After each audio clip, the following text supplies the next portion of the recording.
What's going on, everyone? The Intellivision Gamer here with episode 12. I'm your host, the Intellivision Gamer. Now, before we get started, if you like Intellivision content, please consider giving this show a like and subbing to the channel. All I do is pretty much Intellivision, so you are in the right place. Also, you can find me on Facebook and Instagram under the Intellivision Gamer. Today, we're going to have a chat with Sibling Rivalry. That is AJ and Tim. We're going to have a homebrew highlight on Napoleonic Wars. We have the programmer, Brian of Brian's Man Cave. We have Mike, another contributor to the game of Mike's Gaming Gala. And he's also going to talk to us about the show he went to this past weekend. We're going to have a mail call. We're going to have the news, of course. And then at the end, we're going to end it with a live game challenge, myself versus Sibling Rivalry. So let's go ahead and welcome everyone in chat. We got Caleb, 8-Bit Widgets. He was here way early. Welcome, sir. He's working on some MCP stuff for the 2600. He does a lot of cool stuff for the retro community. IR Geek, welcome. Oni. AJ's here in the back room, as is Tim. Now, for once, guys, I have all of the links pre-populated in the description, so links to all the guest channels, other things we're going to talk about, it's already there. I still have not done last week's. I'm going to get better at that. Brian is here. He's backstage as well. Welcome, Brian, as is Mike. Eric Lamb, welcome, sir. And Jeff of Go Game Go, nice to see you here, buddy. And here we have a familiar one, BD Retro Mods. Welcome, Brian. E. Buckeye, welcome. Oh, here he is. We were talking about you a few minutes ago, Mr. Poe. Cyrus, my bowling partner. Hey, and there is Retro Bliss. Welcome, sir. PJ Smith. It's already getting late for you, buddy. Thanks for stopping in. All right, so I got a quick show update. So this is the last Tuesday show. And starting next week, we're going to move to Mondays and about an hour 15 earlier. So I'm going to start about 5:30. That should be a little better for everyone on the East Coast. I've had quite a few people that are kind of reluctant or want to do recording and not live because of how late it is for some of you guys by the time you come on. So next week, I will be on earlier and on Monday. No other shows around me that I can think of. So that should be pretty good. Got a few more people in here. We got Roger Matthews. Oop, there you go. Roger Matthews. Where's one more? Where was I saw someone up there. Oh, don't see it now. So again, yeah, next Monday we'll have TJ Ferreira on. We're gonna do an interview, a YouTuber highlight. We're gonna play some of his games. He's put out 2 games for the Specky Next. And there's a game that someone made about him, and we're also going to play some Intellivision games. That's going to be a fun one. He's very fun to have on camera. If you haven't seen him, you will shortly, next week. It's going to be a lot of fun with him on. All right, so let's get into the Intellivision news. Welcome, Michael. I don't think I missed anyone, but if I did, I will get you. So Electronite, they posted on, which group was it? The Homebrew Games Facebook group. There are a lot of games available. And all of them are going to be in the group. The link's in the description if you're already not in that group. But he's kind of, let me make sure I don't miss this. He's going to sell a lot of games. And if it's not listed, email him. And let me put that email on the screen here. Oh boy, I just have. So Homebrew Inc. This email. Man, I think that email's good. That's one of them. There's another one too. But if you email him or message him, you can get free shipping if you get 2 or more games. There's a lot of them posted, a lot of good games. And like I said, if you want something that's not listed, go ahead and send him an email. I'm pretty sure he can get it for you. So send him an email. Super Pro Beauty and the Beast. This is a good game already. I'm curious. I've seen Papa Pete's video. That is in the description as well if you want to watch the gameplay. That should be out shortly on Intellivision.us.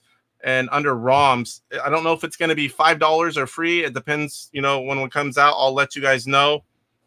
So last week, the homebrew highlight was Fox's Quest. And that game is available. And it's on Intellivision Collector. Links in the description directly to the game. So if you like that game, you like puzzle games, go check that out. on Intellivision Collector website. And we do have an update from Rev. Now, we don't have anything for the club other than he is working on it and he's getting close. That's all I'm allowed to say right now. I will have an update, trust me, as soon as there's something better. But Space Versus, some of you guys were looking for it. I had posted links and it was gone again. Well, I reached out and said I had a few people that wanted to buy it. So it's back up on his eBay store. A link to Rev's eBay store is in the description as well. And to Space Versus, I believe.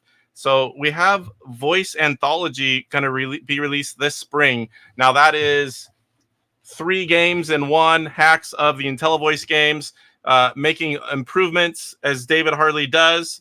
And I'm excited. I'll be excited to announce that once it's closer. And there's going to also be a surprise Intelligent Vision release in the spring, you know, obviously besides the Voice Anthology game. And I'll be bringing that to you as soon as I'm able to. And there's also a restock of Intelligent Vision games in the late spring coming. The previous 6 games are going to be available again, and it will be the last call. So if you don't get it this time, they will not be restocked again. He says ever again. So let me show you the box. And now this is an older box. I've seen the new one, but I cannot share it yet. I will show you the older box. It's a really low res file. This kind of gives you an idea. You know, you got Space Spartans, Bomb Squad, and B-17 Bomber in one game, all with enhancements. I'm really looking forward to getting that. B-17 Bomber was a game that I played a lot as a kid. It's the only voice game I had as a kid. I'm really looking forward to playing it with the enhancements. So, all right. So we are now going to Brian's Man Cave. We have a little update from him. He is looking into starting an online store to sell homebrew games, ROMs, and physical, I believe he said. He also has 5 copies of Napoleonic Wars, and he's going to autograph them. He's going to sign them.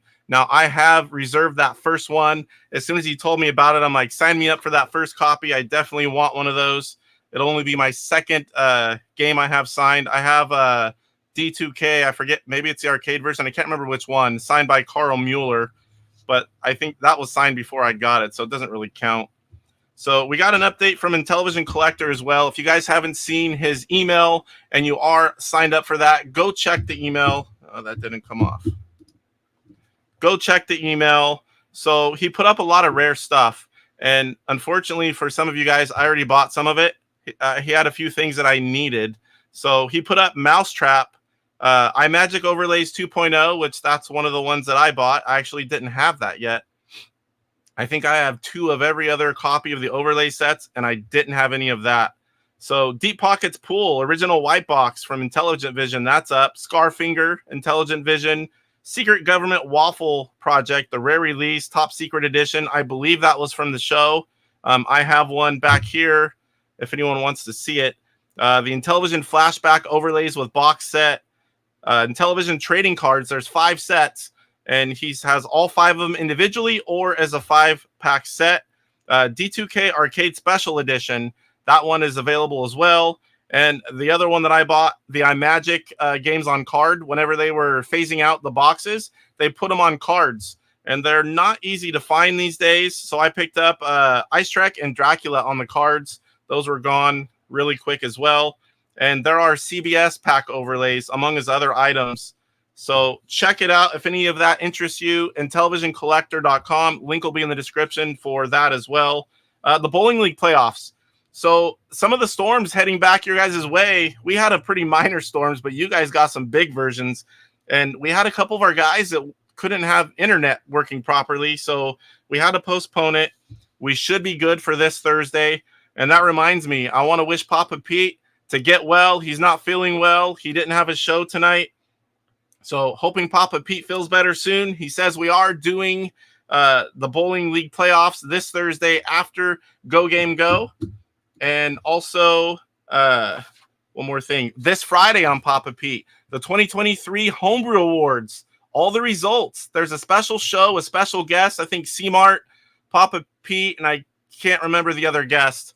They're going to be on Friday. So I'm definitely going to be on to watch that. I'm excited to see the results.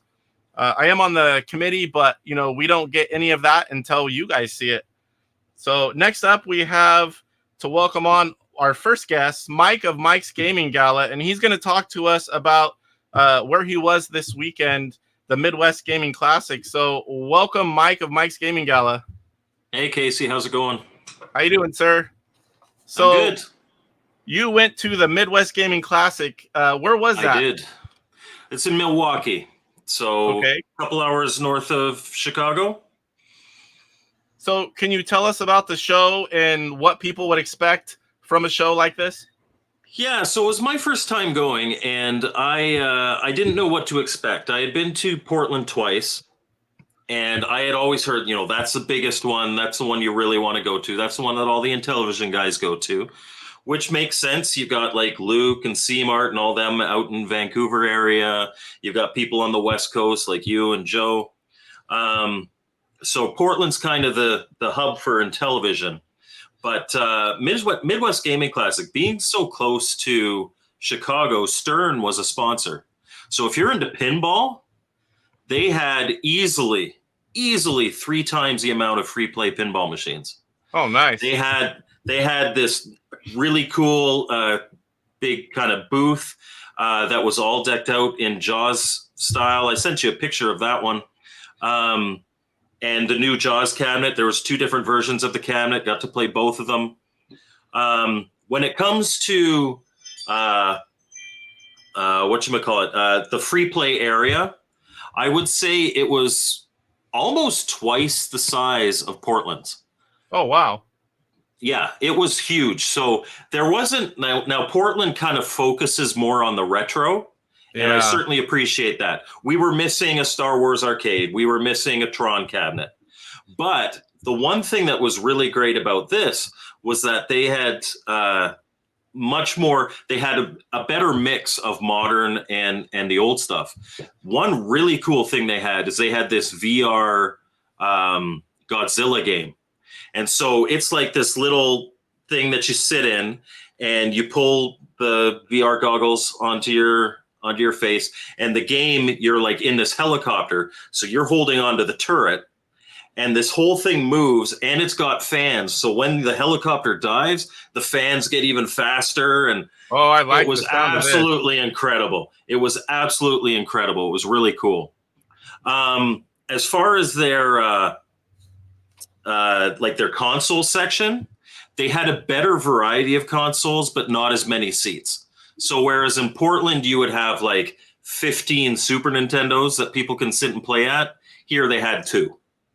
But they had a more variety. They had an Apple IIe, they had an Apple IIc, they had TurboGrafx, you could play Bally Astrocade, like all these old systems. They had a Marty Pippin that you could sit down and play, which was really cool. But in that aspect, not as many seats. If you really wanted to play a console, it wasn't overly busy in that section, but you'd still have to probably stand and wait a little bit to be able to sit down and play a specific console that you wanted to play. As opposed to in Portland, pretty much any console you wanted to play was open at any given time for you to go and sit and play. As far as the vendors. Yeah, the vendors. So I was actually really impressed with the size of the vendor hall and the amount of vendors that they had there. But I would say only between 60 and 70% of them were actually video games. There was a lot of anime. There was a lot of board games. There was a lot of like D&D type of stuff. There was it was a good variety, and there's certainly a lot of overlap in those interests. But for guys like you and me, we're looking for our pre-NES retro. Portland was definitely the better place to go. I would say if you're going specifically for the free play stuff, Midwest Gaming Classic has Portland beat. But if you're going, especially if you like pinball, but if you're going for the vendors and if you're looking for rare and television, they did have, I sent you a picture of this one too, Sylvania Intellivision system. There was certainly Intellivision around there, but the rarest game I saw was Tower of Doom, which isn't really rare. They did have a decent amount of Atari. I've got a very large Atari 2600 collection, and I was able knock off 24 games off my list. And the only time I have ever seen it in the wild, Chuck the Chase Wagon. I found it in the wild, which is incredible. I've never even heard of that game. So if you look at the bottom right here, Purina Corporation. This was a mail order from Purina, the dog food company. Now, I had baseball cards from them, but I never knew they did games. Yeah, rare game. I'm only going to show a few because obviously I'm going to be putting out my video next week. I don't want to spoil everything, but you got the scoop on some of it. I got some of the half carts. Usually you see these as the double carts. It's rare that you find the individual ones. So I was, yeah. So they're usually seen as the double enders, but they had the single versions of a lot of them. One thing I was in the market for was a ColecoVision. And I even told myself I had a very limited budget. Economy's tough right now. And I stuck to my budget, but I had told myself, if I walk into that vendor hall and I find a CollectorVision Phoenix, I will spend my entire budget on that because I've got, I was contacted by Opcode Games and it's like, would you consider covering more ColecoVision? I said, I'd love to. I've got 2 of your games. And I'd love to cover more, but my ColecoVision has a bad chip on it. And so half the games I play are half garbly-gook. So the entire vendor hall, there was no CollectorVision Phoenix, but there is one ColecoVision. And they had it for $110, and it looked like it had been sitting in storage for a year. So I waited till the Sunday, and they had marked it down to $90, and I was like, listen, I will give you $75 for that because I know it's been sitting. He's like, I know it works, but it was in storage for however many months. And I was like, well, I can't guarantee it, but I'll give you $75 for it. And I was able to grab that at the end of the last day, so that was good. Yeah, the last day sales are great. and that's what you have to do. You have to go there. You have to be there with cash. And you have to be like, listen, I don't mean to offend, but it's the last hour of the show. And I know a lot of vendors don't want to take their stuff back. So it's normal. I'll give you this. The last day, what I did was all the stuff that I kind of wanted, but I wasn't quite too sure. Mark, offer them something or walk around, see if they're marked down on the last day. And I picked up a lot of extra stuff that way that I, eventually sent to you. Yeah. Oh, yes, because that entire carload was for me. I'm still waiting for that play cable to arrive. Somehow it got lost in the mail, Mike. So there was a few homebrew people there. There was an NES maker area, and they had a few of their homebrews. So I picked up Mystic Origins, which I'll be doing a review on at some point. Sweet. They had a few other games there, but again, my budget was so limited. A really cool NES game. Imagine Akari Warriors. How did I get this? Was a Father's Day gift 2 years ago. So these are my kids' names. Cool, Facebook links where you can. Yeah, exactly. And last year I got the Super Daddy-O one, and so each of my kids are like a power mushroom. But this one, all the kids got to choose what color lightsaber they wanted to be. Sweet. But yeah, and when my wife gave me this, or my kids gave me this, I told them, like, okay, every Father's Day, like, forget any other gifts or anything. I just want one of these T-shirts. So Akari Warriors, great game for the NES. Contra, great game for the NES. Imagine them combined. This game is awesome. It's called Copper Jacket. I will be doing a review on this. He had a show special, complete in box, and new NES game that wasn't even NES maker. He programmed it in assembly. $30 show special, normally $60. Oh, nice. Insane. I'm definitely looking forward to the review on that one, especially if you make it. It's really good. This week's review, I went to one booth. This was probably my coolest experience. Was going to this homebrew developer guy. He's working. He had a bunch of Game Boy games in front of him. And I started talking to him. I was like, oh, I have a review channel. He's like, I know, I subscribed. I love your stuff. And he even had to pull out his phone. He showed me, see, I'm subscribed. Like I'm not BSing you or anything like that. I love your intros and stuff. That's cool. And I was like, oh, that's awesome. I'm like, you get your little moment of, hey, somebody likes my stuff. But the game, and he had them there for $20. They're $20 on his website, but it's a complete in box. But it's an educational game. And it's called Diabetes and the Sugar Monsters. So he's one of those people who he takes bad things that happen in his life, struggles that he has in his life, and he does something positive with it for other people. So this is, if you're looking for a great platformer, I've already played this game and beat it. It's not the best platformer in the world. By any stretch. It's not even really a good platform. It's okay. But between every level, there's a multiple choice trivia question about diabetes and sugar levels and stuff like that. There's signs throughout the whole game with information. The manual has a bunch of diabetic friendly, like keto recipes in it. Oh, cool. So that I thought was really, really cool. And I even talked to him after. And I have already bought the Wilfred Brimley mustache to do the intro for this game. I'm working on my diabetes. But it was really cool. And he's working on some other games about stuff that's happened in his life. But I thought that was really cool that he would do something like that.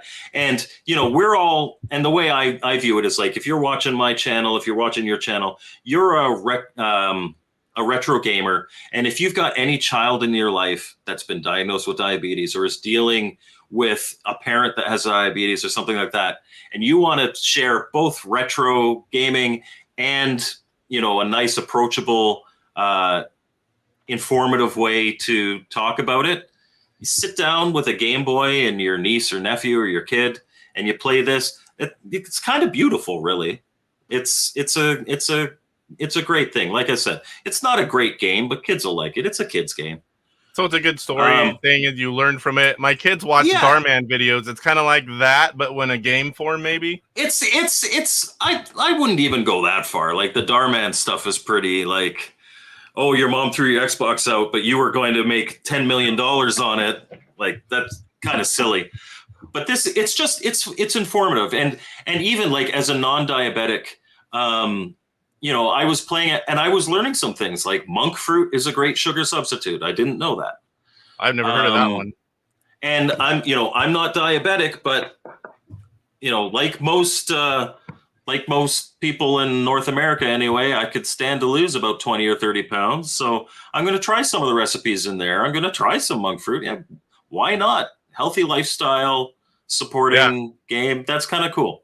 We're getting older and we have to do better if we want to stay here longer and in good health. Yeah, I agree. So, on this show, I had seen a few things on Facebook. Tell us about the other non-gaming things, because these are, if you're not just going for games, this is kind of a cool place to be. Tell us a little bit about what you saw other than gaming.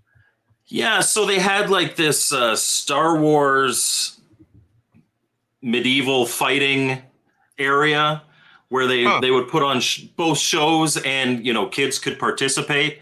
And so they had like the light up lightsabers that are made to be like really durable and you can actually fight with them. And they did some of that.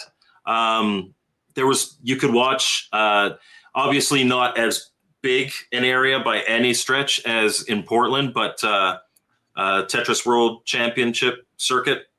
There was some competition going on there. They had 2 escape rooms, like the portable escape rooms that they set up. Oh, nice. And then down the one hall, they had one thing that was really cool. They had the most Steel Battalion setups that I've ever seen in one area. They had like 16 of them. And people could go sit and yeah, I've got one, but I've never seen that many in one area. I used to have 2 of those, and the time frame when I got married and before everything blew up in price, and those were still expensive back then. I sold my TurboGrafx, my Atari Jaguar, a few other little things, and I sold those, and I really regret it because that thing is awesome. I wish I had 2. I have one. It's complete in box, and I got it for 150 Canadian when I bought it, which was a steal. Mine were somewhere around there. I had one blue and one green key, I believe. Yeah, the green is the original. I've got the green one. But and then of course they had the other kind of, they had a World of Nintendo area where they had like all the kiosks and the counter with all the games in them. They had a really cool makerspace area where it's all these people that make the Franken consoles, like the world's smallest GameCube, the world's smallest Wii. My son Wii. would love that. He loves miniature everything. Portable 360, stuff like that. And then like they had a big LARP room. You know, that's LARPing. Yeah, LARPing. You know, power to you. I'm one of those guys that's like, LARP was invented so the magic card people could have somebody to beat up. But I know what it is, but I've never done it. It's like take reenacting and take all the historical part out of it and have foam swords, and that's kind of what it is. Yeah, I'm probably being ignorant. I'm being ignorant. I'm sure they're all lovely people and it's really fun, but I just look at it. I was like, all these people dressed up in those kind of things. I was like, I can't judge. I collect, video games from my childhood, but and hey, on my channel, I dress up all the time, so I really can't judge. I was gonna say it's not far off intros. It's not far off intros, and I post mine on the internet. So yeah, Mr. Post House. So it's like a Mike's Gaming Gala intro. Yes, exactly. I was thinking the same thing. Magic missile. Yeah. So there was certainly no, and obviously they had speakers. They had an artist alley. They had like the American Gladiator Tower was there. They had a lot of the guys that you see from Portland. So they had like John Hancock, John Riggs was there. The Nostalgia Critic and the Channel Awesome guys were there. Who else? There was that Mortal. Oh yeah, they had a whole wrestling corner. The only thing, I've never been into wrestling myself. I was in the 80s. Yeah, but it was definitely there, and it was definitely loud. They had a proper kind of ring set up, and they were doing the slams. So yeah, if you're into wrestling, there's definitely that stuff there. Yeah, it was a really, really cool experience, and I would say that, if the free play arcade and pinball, it was like double the size of Portland, the vending hall was probably about 2/3 to 3/4 the size of Portland. So it was a good size. But again, there was a lot of if you were also into Funko Pops, if you were into board games, if you were into D&D, if you were into Warhammer, there was that stuff for you too. It was mostly video game stuff, but there was definitely a lot of representation of other overlapping interests. So I'm thinking I would like to go to something like this, and there'd be a good chance, maybe next year, to meet, I see Jeff saying he'd want to go. This might be something that's better suited for a family like me to take my family to, because there's a lot of different things besides retro gaming and things to watch and have fun with. I think that might be a plan for a vacation next year, is to maybe make this. It would be a really good idea. And especially for me, I live in the Toronto area. So we drove, it was about a 12-hour drive, all said and done. And just from a financial point of view, much cheaper show to attend than Portland for me. I think that this is going to become a yearly thing for me, unless I have something else planned during the dates of it. Because I had a lot of time. Like I said, there was really good Atari representation. There was even pretty decent Odyssey 2 representation. But if you were going specifically, I want to buy Intellivision stuff. It was pretty light on there. There was definitely commons. If you need a lot of commons, you would have walked out with a stack of games. But I've got a few. like most conventions, the primary thing was NES and later. But they're a Naughty Boy arcade game. I don't recall any Naughty Boy arcade game. But there was the new Atari Asteroids Recharged, I played a bunch of that. That was a lot of fun. But yeah, I think that would be a good one. And you know what? Syracuse, I could do. That's like a 3-4 hour drive for me. I could do Syracuse. That's like 3,000 miles for me. Well, yeah, but you know what? You're making it to Portland this year, and I'm not, and I'm jealous about that. So, 1 day shy, though. I mean, my daughter's birthday's that Thursday, so I'll be a little late, but I can make it. But next year, I think I'm going to talk to the wife, and I think the kids would really like that as well. And we'll definitely be driving, even though it's like a day and a half drive for us. We're no strangers. Make a road trip out of it. Driving far. Yeah. So now I was quite unsure, and I meant to touch bases with you. When you sent me those pictures for teasers, is that for me to show on here, or are you ready to show stuff? Yeah. No, you can show those. I wasn't quite sure. Okay, so I'm just going to go open a few. Sure, I can talk to them. Okay, so we're going to show the few pictures here, guys, and then we're going to go on to the Homebrew highlight. Here we go. I'll start getting the other one ready while you speak to it. Yeah, so Ralph Baer made, I think there was 3 original brown boxes, and then he made 12 replicas, and this is one of the replicas. The other one, there's another one of the replicas that I actually repaired. It's owned by Michael Thomason, and one of the potentiometers was broken on it, so I got to work on something that the last person that worked on it was Ralph Baer. That was really cool. But I took a picture of that because obviously that's a big part of gaming history. They had a whole historical walk around that you'll see in my video when I post that.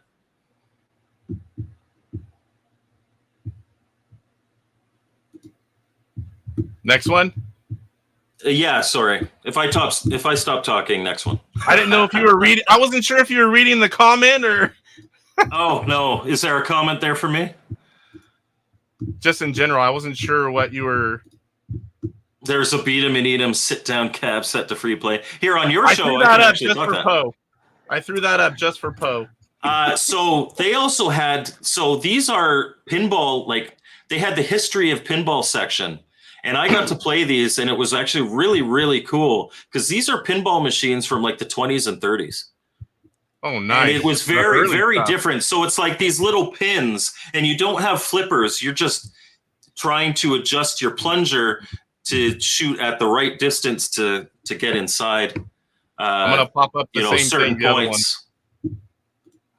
This will show it a little better. Close-ups. Yeah, so these things you can see on the left there's some open ones, and then on the right there's a couple that I actually got the ball into. But if you got the ball into one of those planes, it would flip down, and at that bottom you can see there's like points. So one is red, and that's a Chicago plane.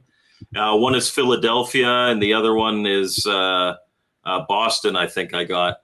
Yeah, and so if you got a ball into one of those, the lid would close. Yeah, very much like pachinko. And it would reveal the points at the bottom that you got. So that specific one, I think, was from 1936. Sweet. I don't think I've ever seen old pinball machines like this. If I have, I don't recall. I got another one here. The last time I saw them were in the Strong Museum, but they didn't allow you to play them. So this one, I think, was from a little later. But yeah, it's very much like pachinko. You adjust your plunger to try to get where you are, and if it gets right to the bottom, the ball falls into that out section. All right, next one. Now we're getting to something different. Intellivision, Odyssey, Vectrex. Yeah, so this is just, and a little bit of Atari at the side there. This was just to show that, yes, old pre-NES stuff did exist. There were a lot of tables that had that big bin of common 2600 games. I cringe when I have to dig through those, but usually by the end of the show, when I only have $15 in my pocket, that's when I'll start digging through those. You can't go home with money. Can't go home with money. I'm ashamed to say I came home with $5 in my pocket this time. Oh, look at that. Sylvania. That's the Sylvania, yep. And that they had that for $200 US. Not bad. Of course, yeah, it's not bad. But I did find that in a lot of cases, it was priced a little higher for that stuff because there wasn't as much of it there. Yeah, this is a cool photo. This is a cool photo. Shirt. So that's the Daddy-O shirt. And on the left there is Chris from The Real Bit Wars. He was the host of the YouTuber of the Month competition last year.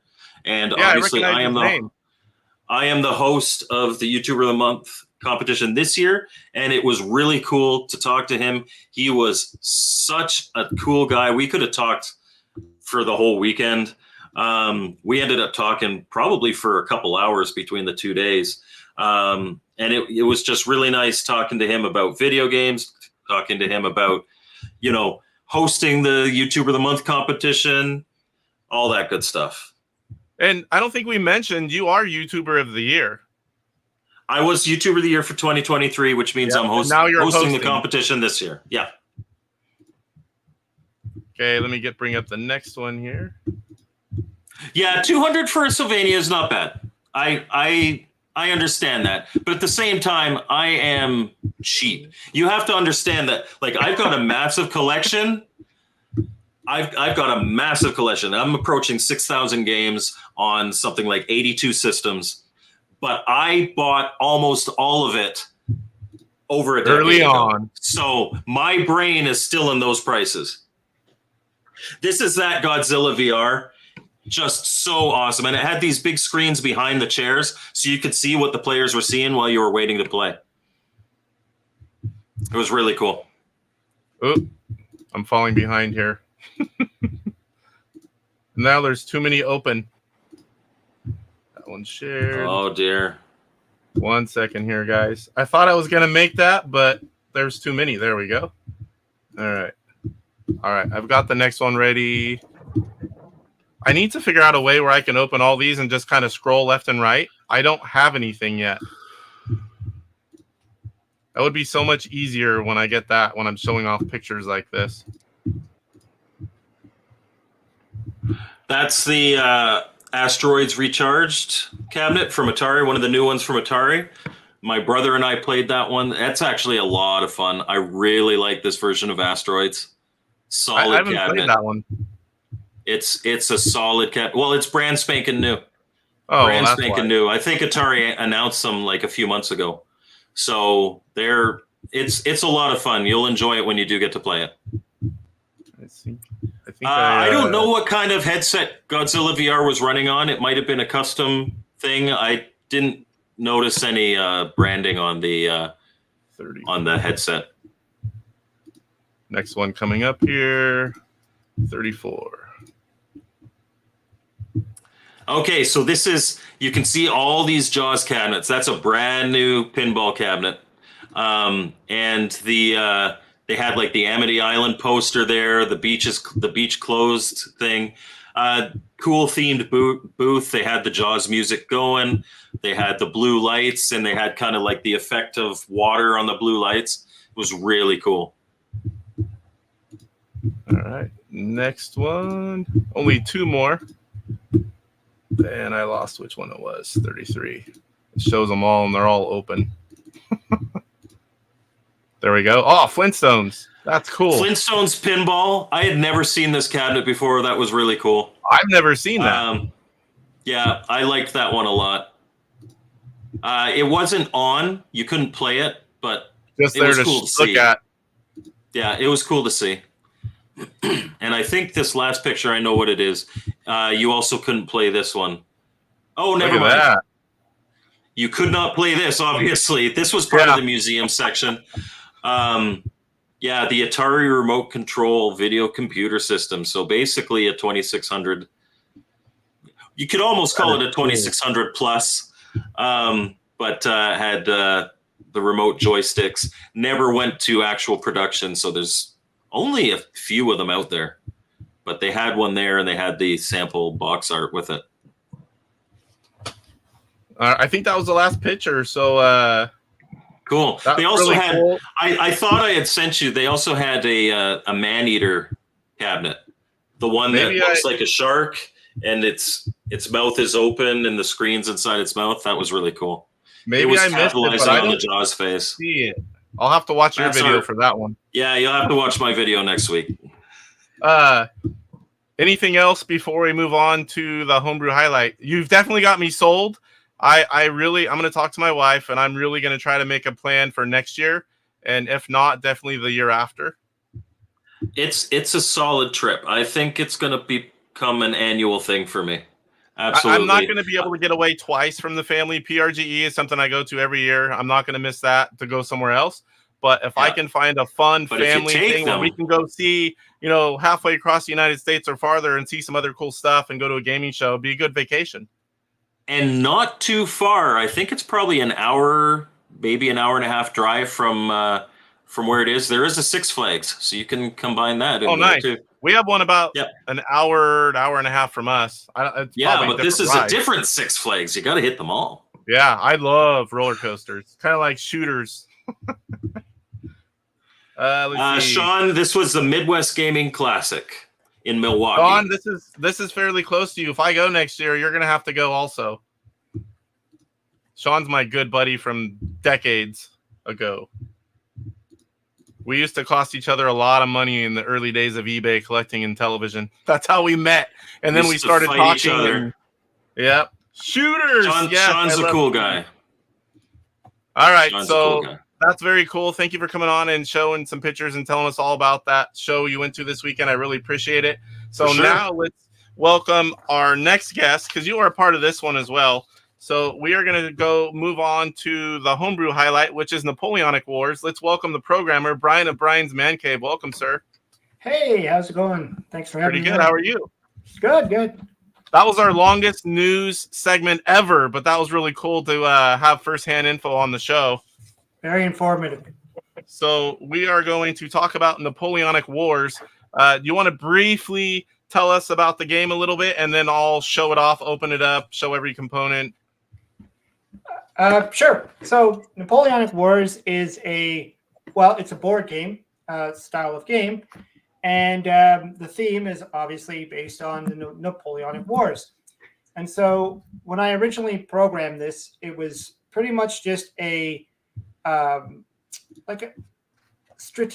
the board game Stratego, which I originally was calling it Strategy War. And Mike from Mike's Gaming Gala jumped on board to assist with making it into something a little bit more special. And so we ended up choosing the Napoleon theme, which really fit with it because, I mean, if you look at the board game and you look at the characters and all that, it's pretty much in that era.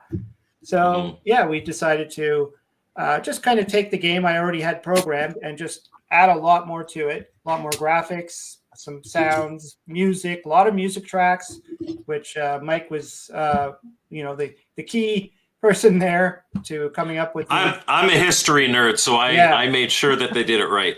I didn't actually do any of it. I was just that guy behind, like, no, that's wrong. How about do this. Yeah. I got to tell more talented people what they should be doing. That's you got to have a whole team. It's like you got to have fact checkers. That's right. It's true. I mean, to make this game, it was a whole lot of people. The original game, there was very little to it. And so adding in all these features, adding in there's 10 tracks of music in there? 12. 12? Was it 12? I can't remember. Wait, no. No, I think it's 10. Yeah, 10. Yeah, no, you might be right. It's 10. Yeah. Yeah. It says so on the box. There you go. Includes 10 period appropriate tracks. There you go. Military music. Yeah. And those were put together by Alan Toledo, who is so talented. He's great. Turn those around. Like I found like on YouTube clips of, how about this track for the French, or these tracks for the French and these tracks for the British. Absolutely. And he had those turned around like 2-3 a day. He was just like, here, check these ones, here, check these ones. And there was no notes on them. They're just like, yeah, this is perfect. Thank you. I also I will say too, when General Ports sent me the original ROM of Strategy War, credit goes to Brian in that it is a really good port of Stratego, like in its own right. We added all the bells and whistles, but the core gameplay did not change. No. It was what he put together was already a good game. I think made it a little more marketable. Yeah, added story and some music. I mean, the original did have some music, but not time period faithful. Well, and it actually inspired me for the Napoleonic theme because it was kind of like a British Grenadiers track. Yeah, it was similar. Yeah. All right, guys, real quick. I actually missed a couple things. This week, you guys can just see it real quick. I'm curious what you guys think of it. Let me open it. So have you guys seen the label replacements? That's anytime I see like a game case or labels, I try to buy them and show them off. So I'm going to show you guys real quick, just in case you haven't seen it. And then I'm curious what you guys think. I missed two things when I jumped the gun here. Where is it? And I bought one just yesterday, I think. And these are labels to replace, if you have bad carts. Right now, there's only so many games. He's working on making more. I don't know really how much of a market there is for replacement labels, especially on commons, but it's another option out there, and that's what I do is tell everyone someone might want it. I ordered one to show it off. I think I'd have more problems if it was like a super spiker volleyball, because that's something that somebody is going to buy a replacement label to cheat somebody, to try to get more money off of them. The commons and sell spikers. But if you're replacing labels on games that, let's be completely honest, if they're loose and they're missing a label, they're basically worthless. Yeah. You could go buy them for a couple bucks a piece. I don't have a problem with that. I like stuff that looks nicer on my shelf. It's when people are creating things to try to fool people that it's original. Yeah, I think this is just meant as replacements for people that want labels. Yeah. Another something to sell and help people out. But someone will use it for that. I guarantee it. Yeah, but I think at least with the titles that were on there, I don't think you're in a big danger of somebody trying to scam somebody. No, not at all. One last thing. Sorry about that, guys. The weekly game challenge and the Intellivision Invasion Facebook group. Last week was Blockade Runner, and Rick Weidman, Rickster, he is always up there at the top. He scored 53,790 points, nearly 18,000 points ahead of second place. Congrats to him. I didn't get to play this week. I've been trying to play again because it's a good way to bring out these games and play and compete. And Kevin Schultz, we had him on a few shows ago. He does all the work, gives you all the manuals, the box picks, tells you how to play. You just have to play and post a picture. It's nice and simple. This week is Masters of the Universe, Power of He-Man, and you have until Sunday. Now, James Brad Witt, I haven't seen this name before in there, 976,050 points already scored in that game. I'm like, wow. It's like, that is a lot of points. So, Intellivision Invasion, go check it out. That was those are the only two things I missed. I try to, tell people about those challenges, hoping more people play. So now let's get back into Napoleonic Wars. I'm going to do something I hardly ever do. I'm going to open my game. I've been doing a lot more of that. So I'm going to show you guys. Oh, this pains me. Normally I have two of them when I do this. Oh, so this is what games should be. Opened and played and enjoyed. But I normally have two of them. And the ROM copy, so you don't open either. Yeah. Am I right that this is oh my gosh, the name Thunder Soldier, same box as Thunder Soldier, right? It's like a Homebrew Inc. release. Yep. Okay, it feels like Thunder Soldier. I have opened that one. So let's see here. Here you've got the box, the back. You've got a nice color manual. I've never even opened one. You've never opened one? I have. All mine are sealed still. Here is the overlay. It's not special when you're the guy that made it. Oh, there's lots of stuff on the overlay for this one. Lots of different units. Yep. That's helpful. And here is the cart. So let's go ahead. I have played Stratego, but it has been so long. I was telling these guys, let me play it and you guys give me a little bit of instruction and then we can show it off a little bit because I cannot remember. It has been so long since I've played it. course. 1 second, guys. I have the wrong one hooked up. I have original hardware in my Ultimate Flashback, and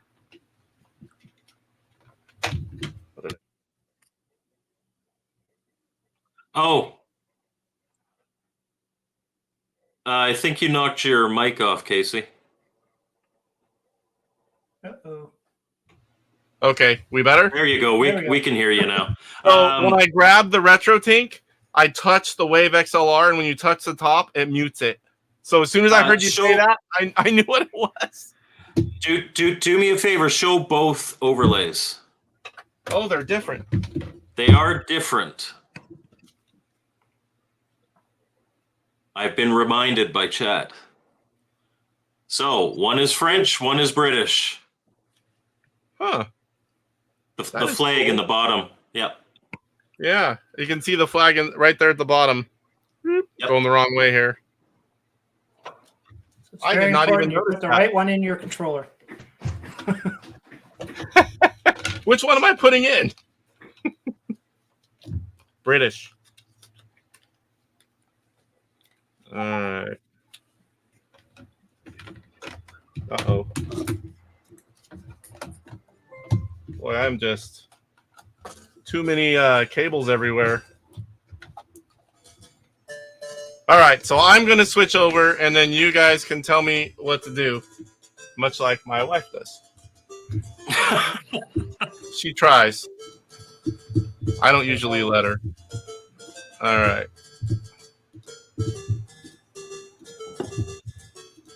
All right, so here we go. Choose your side, Britain, France, and I have Britain. So now you notice that the music's changed. So now it's Rule Britannia. That is cool. Yeah, so you can do a manual start. Basically, you. But I would first say go take. Yeah, I would first say go take a look at the maps. Choose the map that you want to play on. So there's 5 numbers. Yeah.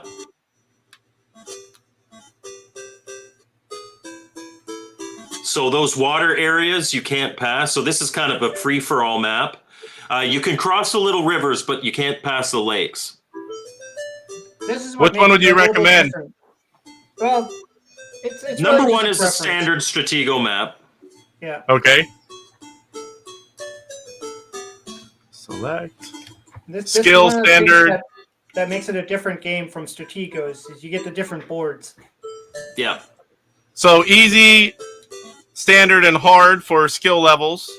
You don't want to start with hard because hard doesn't even tell you what the units are when you encounter them. Huh. So what you want to do is you could start on easy. So the difference is on easy, when you fight another unit, this is a hidden unit game.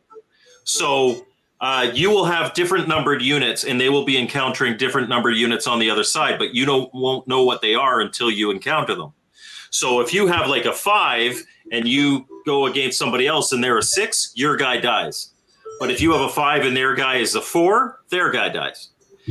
In easy, if once you encounter somebody, it leaves that card revealed of the other team. On standard, it won't do that. And on hard, it will make it so that you don't even see what the numbers are. The result happens. You don't know the rank. Yeah. Yeah. So am I doing manual or random start for this one? Well, if you want to set up your own army, you can go with manual. If you want the computer to randomly set up your army, which could be good or bad, because sometimes it puts the flag in a really vulnerable place. So when I did my review of this, it put the flag in the front row, and that is not where you want your flag to be. I think the random start is meant for people who want to have a quick game. Yeah. Okay, so I picked this one. Now walk me through what to do, please. Okay, so here you see the red numbers here are the strength of the unit. The X counts as a 10, that's your marshal, that's your strongest unit. The bombs there, that anybody that encounters that will blow up. Even your marshal, he goes into a bomb, he dies. But bombs can't move. And your number 3, that's your sapper. So your sapper can actually blow up bombs. Yeah. And then number 1 is your flag. So the strategy here, usually that I play, is you put your flag in a bottom corner, you surround it by a couple layers of bombs. Like here? Yep, so you would place the flag button, and now surround it with bombs. And that is... If you had your overlay in, you'd know. I have it in. That's the crappy part. If they, sorry, the bombs here are cannons. So it Okay, cannon.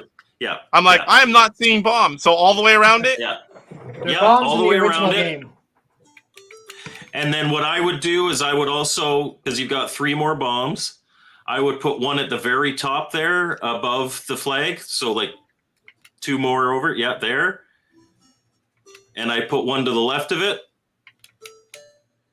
There? Because the flag's the only thing. Yep. The flag's the only thing you really have to protect. And then sometimes if they've got a strong unit that comes all the way down and then moves across, I would go down 2 and put one there. Yeah.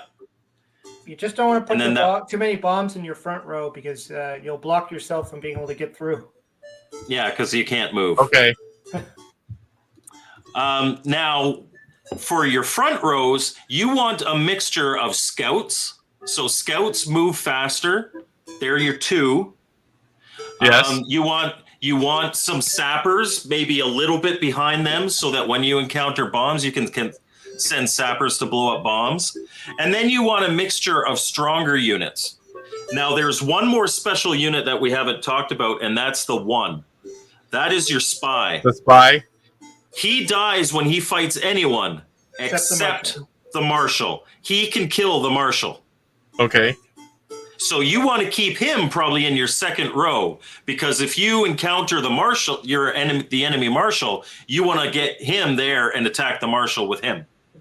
Okay, so where I'm putting scouts, like all 8 of them all the way across? No, I wouldn't do that. I would do a scout and then like 4, a 5, and then another scout, and then maybe an 8, a 7. You want some strength in your front ranks and some exploration in your front ranks. Okay, so right here, scout. Walk me through it, because I don't know what I'm doing. The scout is like if you play chess, if you play when you play the bishop. Oh, bishop. The rook, you know how it can move as many spaces as it wants. So that's the scout. It can move as many spaces as it wants. Every other piece can only move 1 space ahead. So you can really take off with the scout, go all the way up and start attacking your opponent right away. Yeah. So where I'm at right now, put a scout.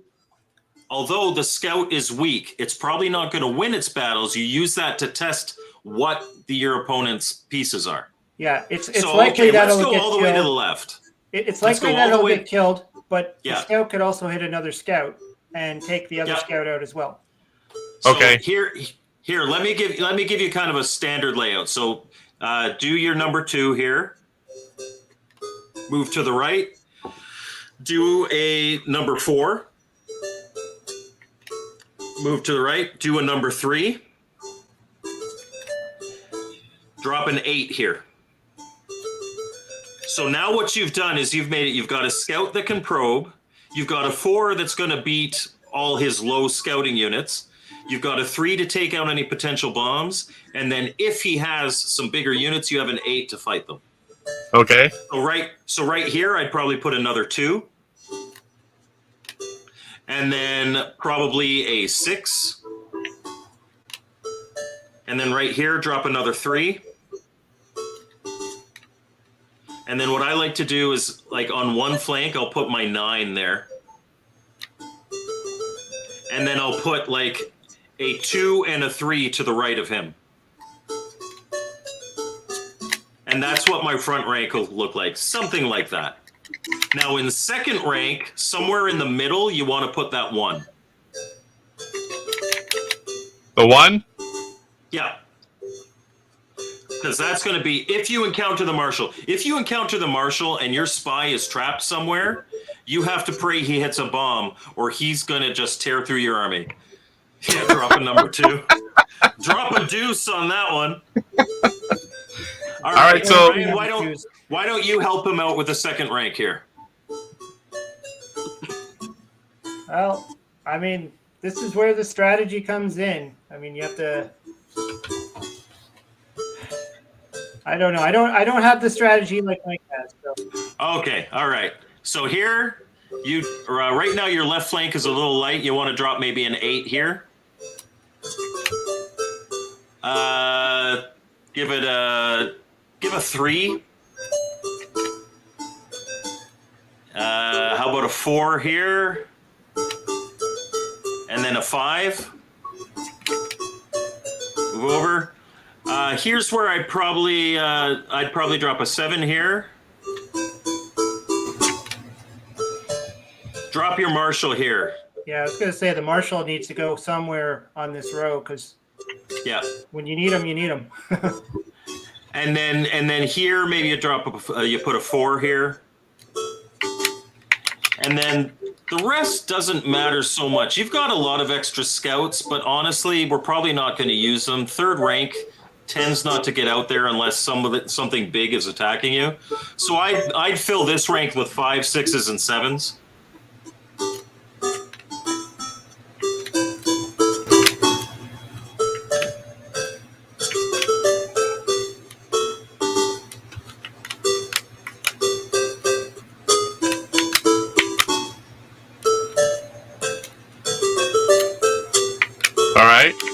And then your back row, just your 2s, your 3, and your 4.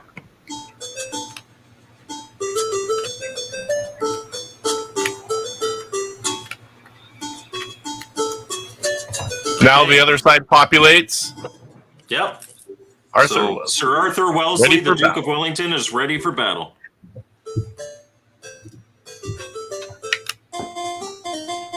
Britain, what is your order? So you probably want to start with a scout. So one of your 2s. Does it matter where? Right in the middle. Nope. Nope, doesn't matter at all. Because right now you're just probing. So you move him all the way up. So the very first guy, yeah. Yep. See what happens. Sergeant. So that's a sergeant that has just shot you. Now, on your overlay, you will see what number the sergeant is. A 4, yeah. He's a 4. So now you know. So 2 scouts just killed each other on the other side. Now it's my turn, right? You know, yeah, you can take your 6. No, up 1 and over to the right. So you can move him up a square. Yep. Leave it there? Place him there, yep. Most pieces only move 1 space. Yeah. Okay, I forgot. Yeah, the scout can go far. Only the 2, yeah. So now take your 6 and move him to the left. Line him up with that sergeant. Yeah, because we know that he's a 4. Okay. So now I wouldn't worry about that guy on the right. Just move up.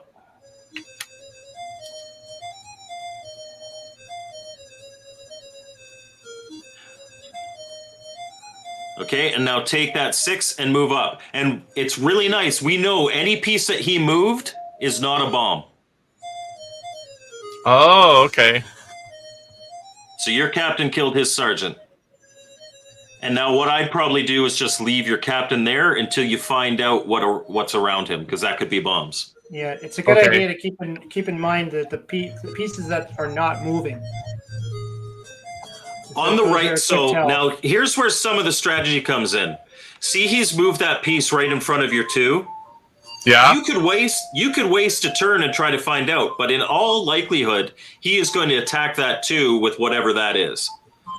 And when he does, you've got a 9 sitting there to pounce on him. Because the odds of you not being able to beat that piece with a 9 are very low.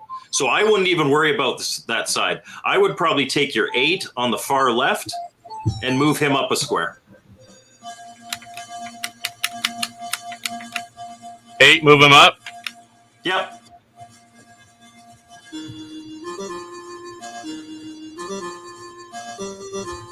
So he did attack your scout. Major. That's a major. And looking at your overlay, what number is a major? 7. 7. So your 9 clobbers him right now. Oop. Boom. Yeah, originally when I programmed the game, I had the number in the top with the name, but I realized that the overlays are going to be pretty important in this game. Yes. I removed the number. This is definitely not one of the games where overlays aren't really required. If you know the game, like any other game that's heavy on the overlay, you could play without. Yeah. So now what your opponent's done on the left is he's moved those 2 pieces. And again, you've got a very strong piece in that 8. I would probably move forward and challenge both those pieces with the 8. Because again, they're not cannons because they've moved. So you want to keep track of what moves. Not cannons, what moves and what doesn't. The flag doesn't move either. I would move up 1 with your 8.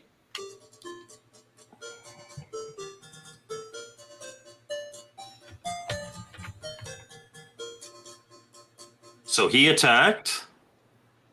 And he attacked you with a saboteur, but you killed him. Sweet. So now am I attacking to the right? Yep. You can try to clobber that guy, see what he's got. And you killed another sergeant. Mr. Poe, there are no air raids in the Napoleonic Wars. I apologize. Just an airplane flies out of nowhere. Well, that guy that's in front of the 8, he moved as well, so you could attack him. Although now that he said that, I think that would have been a fun addition. Just have an airplane fly and randomly kill someone. Now what we've done is we've discovered the Marshal. Do not lose track of that piece. That piece is going to come down and try to mess you up. So what you need to do is get that spy over there somehow. Get what? The spy? The spy. So what I would do, he's a little buried, but we put him in the center so we could get him. So don't move him up. Don't move him up. Okay. Take that 8 and move it to the right. And then you're going to do the same with the 3 that was beside the 8. Then you're going to do it with the 4, and you're going to hope, like he's doing, he doesn't move that Marshal. Next, move the 4 over. Yeah, move the 4 over. And then I would start sliding, like the 3 from the second row, slide it to the left. Hot air balloons. Hot air balloons, not in the Napoleonic Wars. Those would be later in the 1800s. 2 saboteurs will kill each other.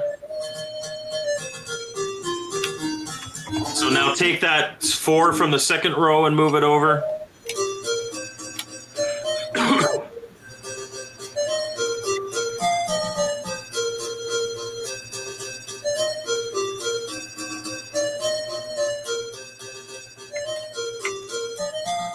Yes, the very first flight was in 1789, but it wasn't until much later that they used it for reconnaissance. Yeah, so move the 5 over, and then you're going to move the spy over.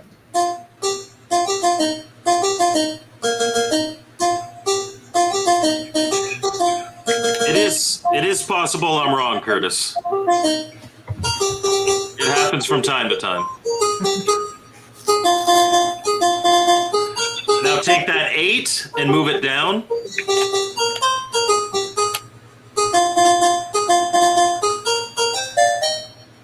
And, this is brilliant. He is being an idiot with his Marshal. He should be absolutely tearing up your left flank. So now take the 3 and move it to the right. This one? Yep.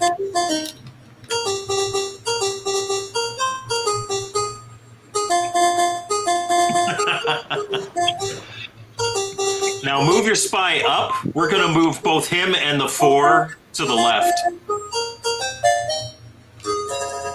So next time, move the 4 left and then the spy left after that? Yep.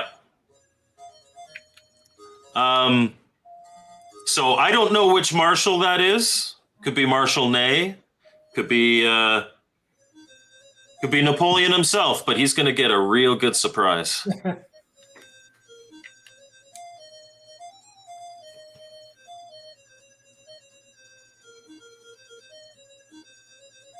So move the 4 over, and now your spy is going to be almost ready to pounce. Ready to get some Marshall. Now he moves it. There you go. So move him to the left. Careful he doesn't attack Aha. you first. Yeah, no, I knew he wouldn't. There you go. Kill the Marshal. Yeah, Kill the Marshal. Because if he attacks you first, you're dead. Oh, really? Yep.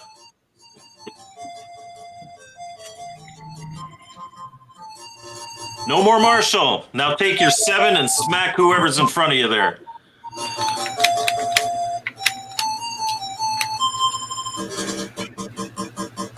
Saboteur. Killed the Saboteur. Which is good because he was coming to come after your bombs there.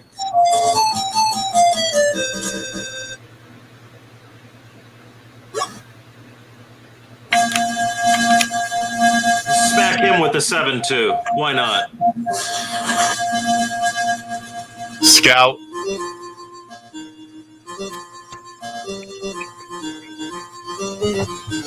So how long does it take to play a typical game? Won't.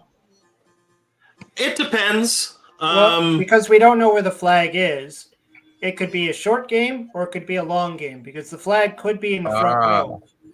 Yeah, and you're trying to find where the flag is. It depends on your playing style. Like Mike's playing style here is to be aggressive and start taking out their forces. But if you want to just be quickly trying to find the flag, then you could just be using your scouts and stuff and just getting up in there and just trying to uncover as many pieces as possible, hoping you'll hit the flag as soon as you can. Unfortunately, you'll get a lot of casualties that way. Yeah. What I would do here, if you want to try to find the flag, take that 6, move it to the left. I find quite often the computer will hide flags right behind the legs. There you go. Oh, look at that. Just like that. Homebrew Inc. That's right. Hey, who's that guy? Man Cave. I have that shirt. Yes, Mr. Postile. Napoleon was in San Dimas with Bill and Ted. He loved the water slides. Yes, he was. Let's see here. All right, so there is Napoleonic Wars. Thank you, guys. Whenever you started setting it up, I kind of remember the board game a little bit more now. But like I said, it's been decades. But that's definitely, I like games like, chess, checkers, things that you think and strategize and play out. Definitely going to have to play more of that soon.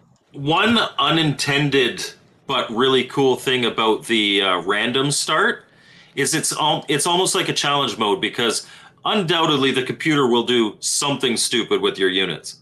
And so it adds another dimension though, because you have to shuffle your guys around to do what you want to do. It's completely random. So there's no strategy. It just throws your pieces onto the board wherever they land. That's what you're playing with. So your flag could be right in the dead center and you could lose within a couple of turns. Turn one. If they throw their scout. What the computer did there, that was a bad place to put his flag, right? Like I said, you would like to put... Now, when you're playing against a human opponent, sometimes you want to be tricky because a human opponent is going to be like, oh, obviously they put their flag in the back, so they try to beeline to the back and then just go across. But against a computer opponent, especially in the easier difficulty levels, they're not going to be smart enough. Just guard your flag in the back. I kind of wish that it would have been possible for me to make a 2-player version. I mean, I could have. It wouldn't have been hard, but it would have been awkward because, again, you're not supposed to be able to see your opponent's piece. So, yeah, I mean... Yeah, it'd be like a little screen saying, France's turn, Britain, turn away. Yeah. And then you'd be like... I just didn't want to do that. It just seemed like it would be kind of goofy. But yeah, it's definitely a great game when you play with a human player. But yeah, and it's one of the games.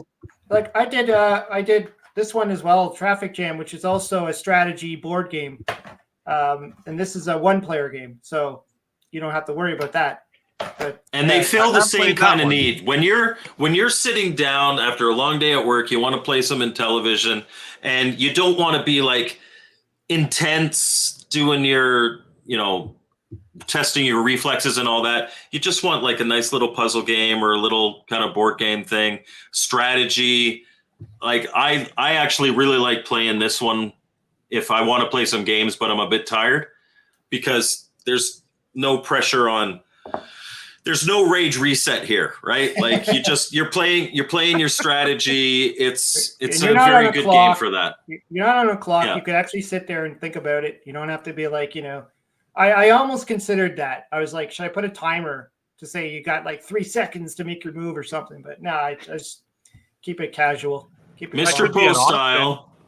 Sam from Quantum Leap was not naked. He was in that leotard thing.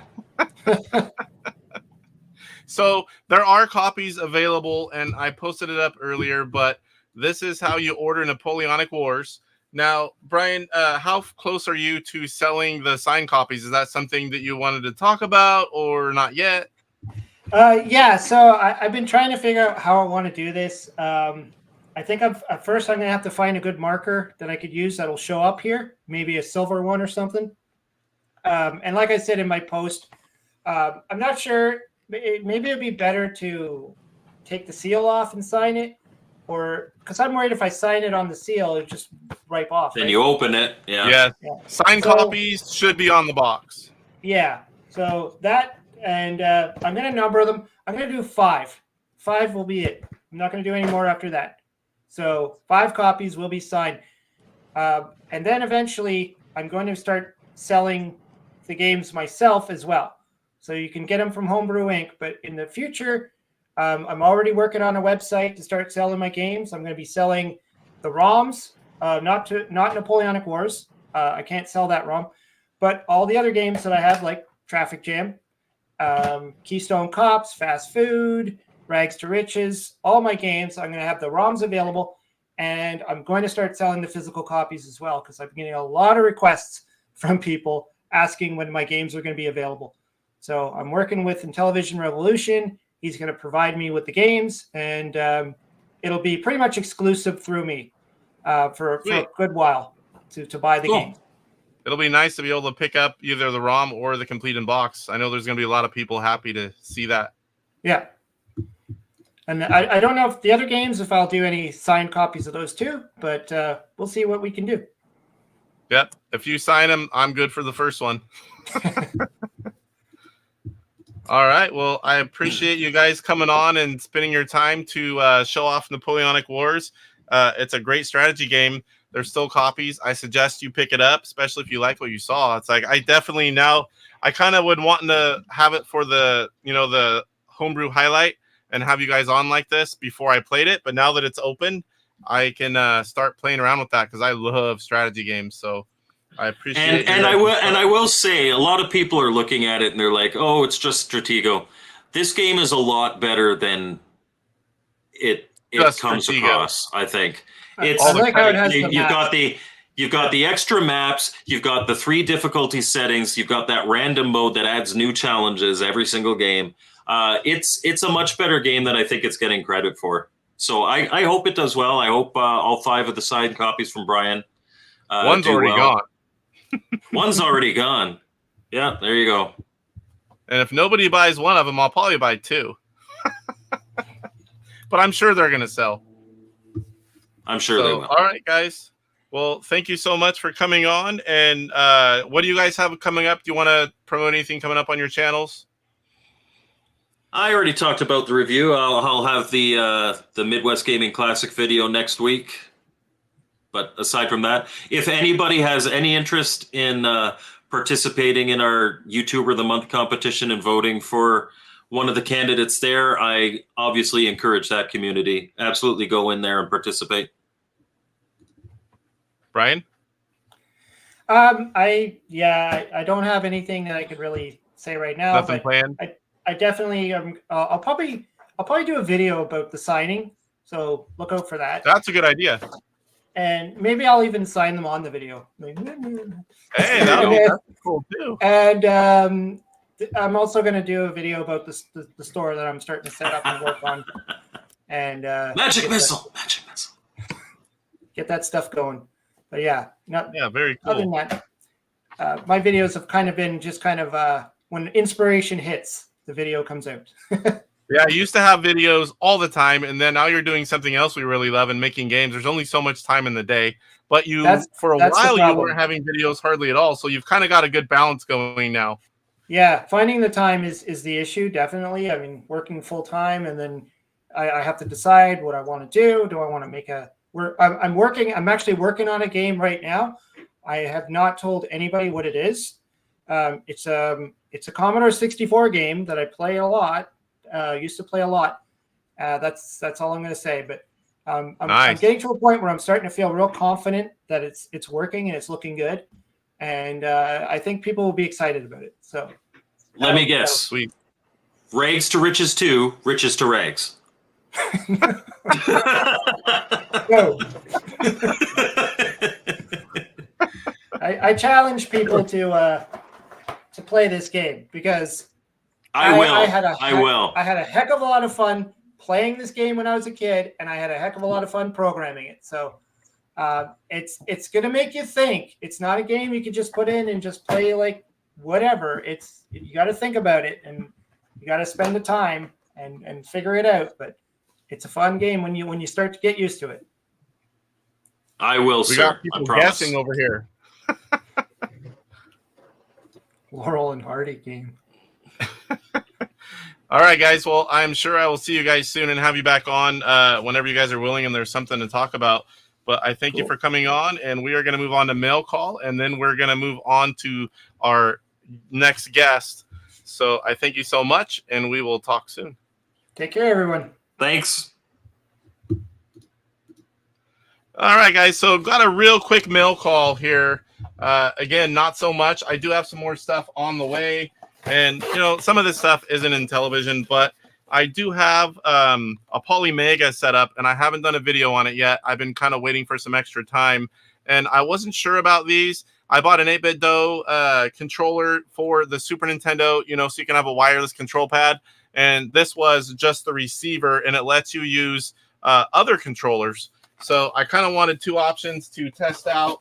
I plan on bringing that out soon, making a video, because I waited like 3 years to get that deluxe kit. I believe everything has come now except for the gun that works on HD TVs. I'm really excited to play Duck Hunt again and the other shooters on retro consoles. And that gun, man, I can't wait for that thing. I also picked up another charger for 2DS and 3DSs. As you guys might have saw last week, we did a couple DS mods, and I'm really excited to load that thing up with all the ROMs, the 125, all the homebrews I've bought recently. And I've got 2 of them already with a third one near completion. I'm looking to buy a 3DS. I'm watching a few on eBay because I want to try a 3DS next and see how that works. Now, this is something from another collector. Actually, it's from Blah Blah Woof Woof. If you guys know that publisher, I have wanted one of these for quite a while. And he said he had one for sale, and I'm like, consider it sold. So this is an Intellivision controller that is made from a Neo Geo arcade stick. I forget what that stick is called, but it is modded, and it is for Intellivision. Some of you guys might know about this several years ago whenever they made them. I came back, and I tried to buy them, but they were sold out, and I've been wanting one for a few years. I'm looking forward to trying this out. I will make a video on it. And that is it for this week's mail call. So now I would like to bring on our guests for today's episode. And it's a YouTuber highlight, interview / game challenge all in one. Let's see if they're ready here, because I'm going to pop them on stage. I can see them. They're not quite ready yet. We'll give them a second to, maybe they weren't quite ready. You guys ready over there? There they go. All right. So now they're ready. So let's welcome AJ and Tim from Sibling Rivalry. Welcome, guys. Hey, AJ, when do you think he'll get to us? I mean, I don't know. I'm like ready for bed. Is it time for bed? I'm on my third Cosmo. Jesus Christ. Well, at least you guys are on the time zone. That's the longest first part of the show we've ever done by far because we have Mike on. The day you have us on. Yeah. We had here's Sean saying hello. So I first met you guys in 22. You guys had a booth, and was it INTV Prime you guys were streaming for, if I remember right? I don't remember who it was. We were streaming pre-recorded videos of Intellivision gameplay for somebody that I can't remember the name of. Yeah. And Intellivision. I think it was INTV Prime. Sean, do you remember? So we came over and we talked with you guys, and you gave us the card for the YouTube, and I went right back over there and subbed. And this is where I bought this shirt. This is the now you do this art. Tell us a little bit about this, AJ. Well, when we were first putting the show together, Tim and I, talked. I mean, my thing is I always call them remotes because I'm an idiot. That's okay. I know lots of people that call them remotes. I mean, come on. They're a remote controller. They're remotely controlling the game. Whatever. Anyway, I'm an artist, so I said let's just draw all the different controllers and put them on our channel as like part of the logos, and so that's how that started. And then we turned them into T-shirts and a store. Although most of the T-shirt companies won't let me put the Atari joystick on there. Yeah, the CX40 is verboten. But I actually have an official copyright approved from the legal. I went through the whole legal channel to get my drawing approved. So nice. Soon, someday, when I get around to it, I'm going to start. Now, did she get it approved from the owners of the Atari trademark? No. She got it approved from the Copyright Office. The Copyright Office, nice. Because it's an original piece of art. That's what matters, right? You copied. No, I hand drew something I saw in nature, which was the controller. You copied it. No, I drew. I saw and I drew. It is awesome. She made controller. It. She did it. That's right. Yes. Yeah, she copied it. And I love it. This is the one I got at the show when I first met you guys, and then nobody last cared year about the Intellivision controller. Oh, I like this one. I need to get one in a bigger size. So, and then last year I picked up more. I think was it NES, Atari. I can't remember the other one. And then I gained a little bit of weight, and it's harder to wear this size because I hate. Mostly the two others that we have pre-printed were Tandy controllers. Oh, the Black Beauty and the deluxe, the Craft Deluxe joystick. Yeah. I'll have to go look. I cannot remember which one it was. Mike says, I have 4 of her shirts. They are among my favorites. I love it. Especially this one, Intellivision. That's, my first love. I only wear Venture Brothers t-shirts, so that's why I'm wearing this. Curtis Sibling says, I have the t-shirts. Cocoa Black Beauty one. Now, the Sibling Rivalry one you can actually get on our merch shop. Check the links in our videos. We have a merch shop, and you can get everything but the Atari on it. Okay, so that's what I need. I have all the links to everything for all your different accounts. I need to get that link to the store. That was the one thing I forgot because that's a big one. I need a shirt like what you're wearing. Oh yeah, we got those on the store. I'll text they're on every video. I'll text it to you, Casey. Okay, and then I'll add it, and then I'll go buy that shirt. All right, guys. So when did the YouTube channel first start? And tell us how the current show that we all watch and love came to be. God, what year? We've been doing this for 2 years? 2 years. We started in, October-ish? Yeah. About October 2 years ago. So this coming October would be 3 years. So we're not quite at 3 years yet. So I was out of work. Tim lived in California, and our other brother moved here to nearby. And we were begging Tim to move up here, and he didn't want to move up. And when my husband and I bought our house, we had enough room. We offered Tim a guest bedroom to rent. And so he said, sure, I'll move up if I can have cheap rent. I'll quit my job. So he quit his job. He moved up here to Oregon and moved into our house, my husband and ours house. And he was out of work for, 4 or 5 months? And so on Fridays, we started walking to the nearby bar. It was like a 5-minute walk. Yeah, big surprise. She bought a house near a bar. It was coincidence, straight coincidence. And I said, hey, we should become like, the Cheers people, where we are at the bar every Friday and they know our names. So we started walking to the bar and getting drunk every Friday. And one that's Friday, what day the show's on. What? Yeah. That's what day the show's on. Yeah, it's very relevant. and one day he breaks out all his computer gaming consoles and he has them out in the living. Yeah, you gotta bring them out every now and then and play them, because if you don't play them, they're gonna break. That's right. He keeps them tuned up. He plays them every once in a while, and I was like, let's play Utopia. I loved that game when I was a kid. I love Utopia. And so we played a little Utopia. Then we went to the bar and we were drinking and getting drunk. And I said, we should go back and play Utopia and record it and put it on your channel. Because he would sometimes post stuff on his channel, his personal channel. Yep. Mostly geeky stuff. So don't go there unless you're a geek. Yeah, no geeks here. And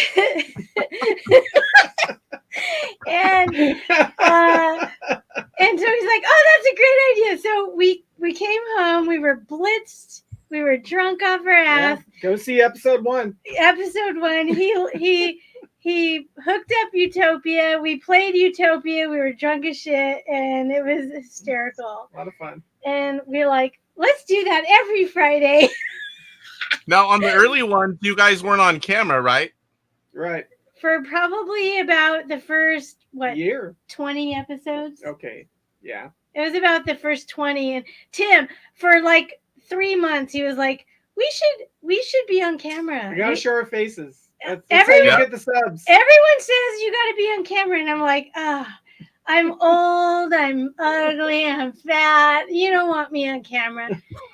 And he's like, no, come on, do it. Let's do it. So we got a couple of cheap green screens and we did it and we haven't looked back. It's been fun. Yep. There you go. So I didn't know that. So the show was AJ's idea.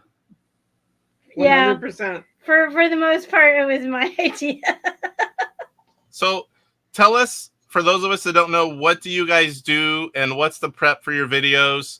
And there's a couple different shows on your channel. Tell us a little bit about that as well. Well, let's start with Drunkology. Okay. Because we sort of don't do that anymore. Well, I mean, we have some. We just haven't been posting them. We probably have 3. And there's at least 4 other drinks. I keep getting people asking me to do the peach and the raspberry. So one. the Drunkology show is a show that where we make a drink and we teach people how to drink, how to make the drink that I drink, like this beautiful, lovely. And that's all it is. It's just us in a kitchen making a drink. And I'm not trying to be a, fancy bartending kind of. She is. No, I'm not, because They're pretty good. They're pretty good. I've watched many of them.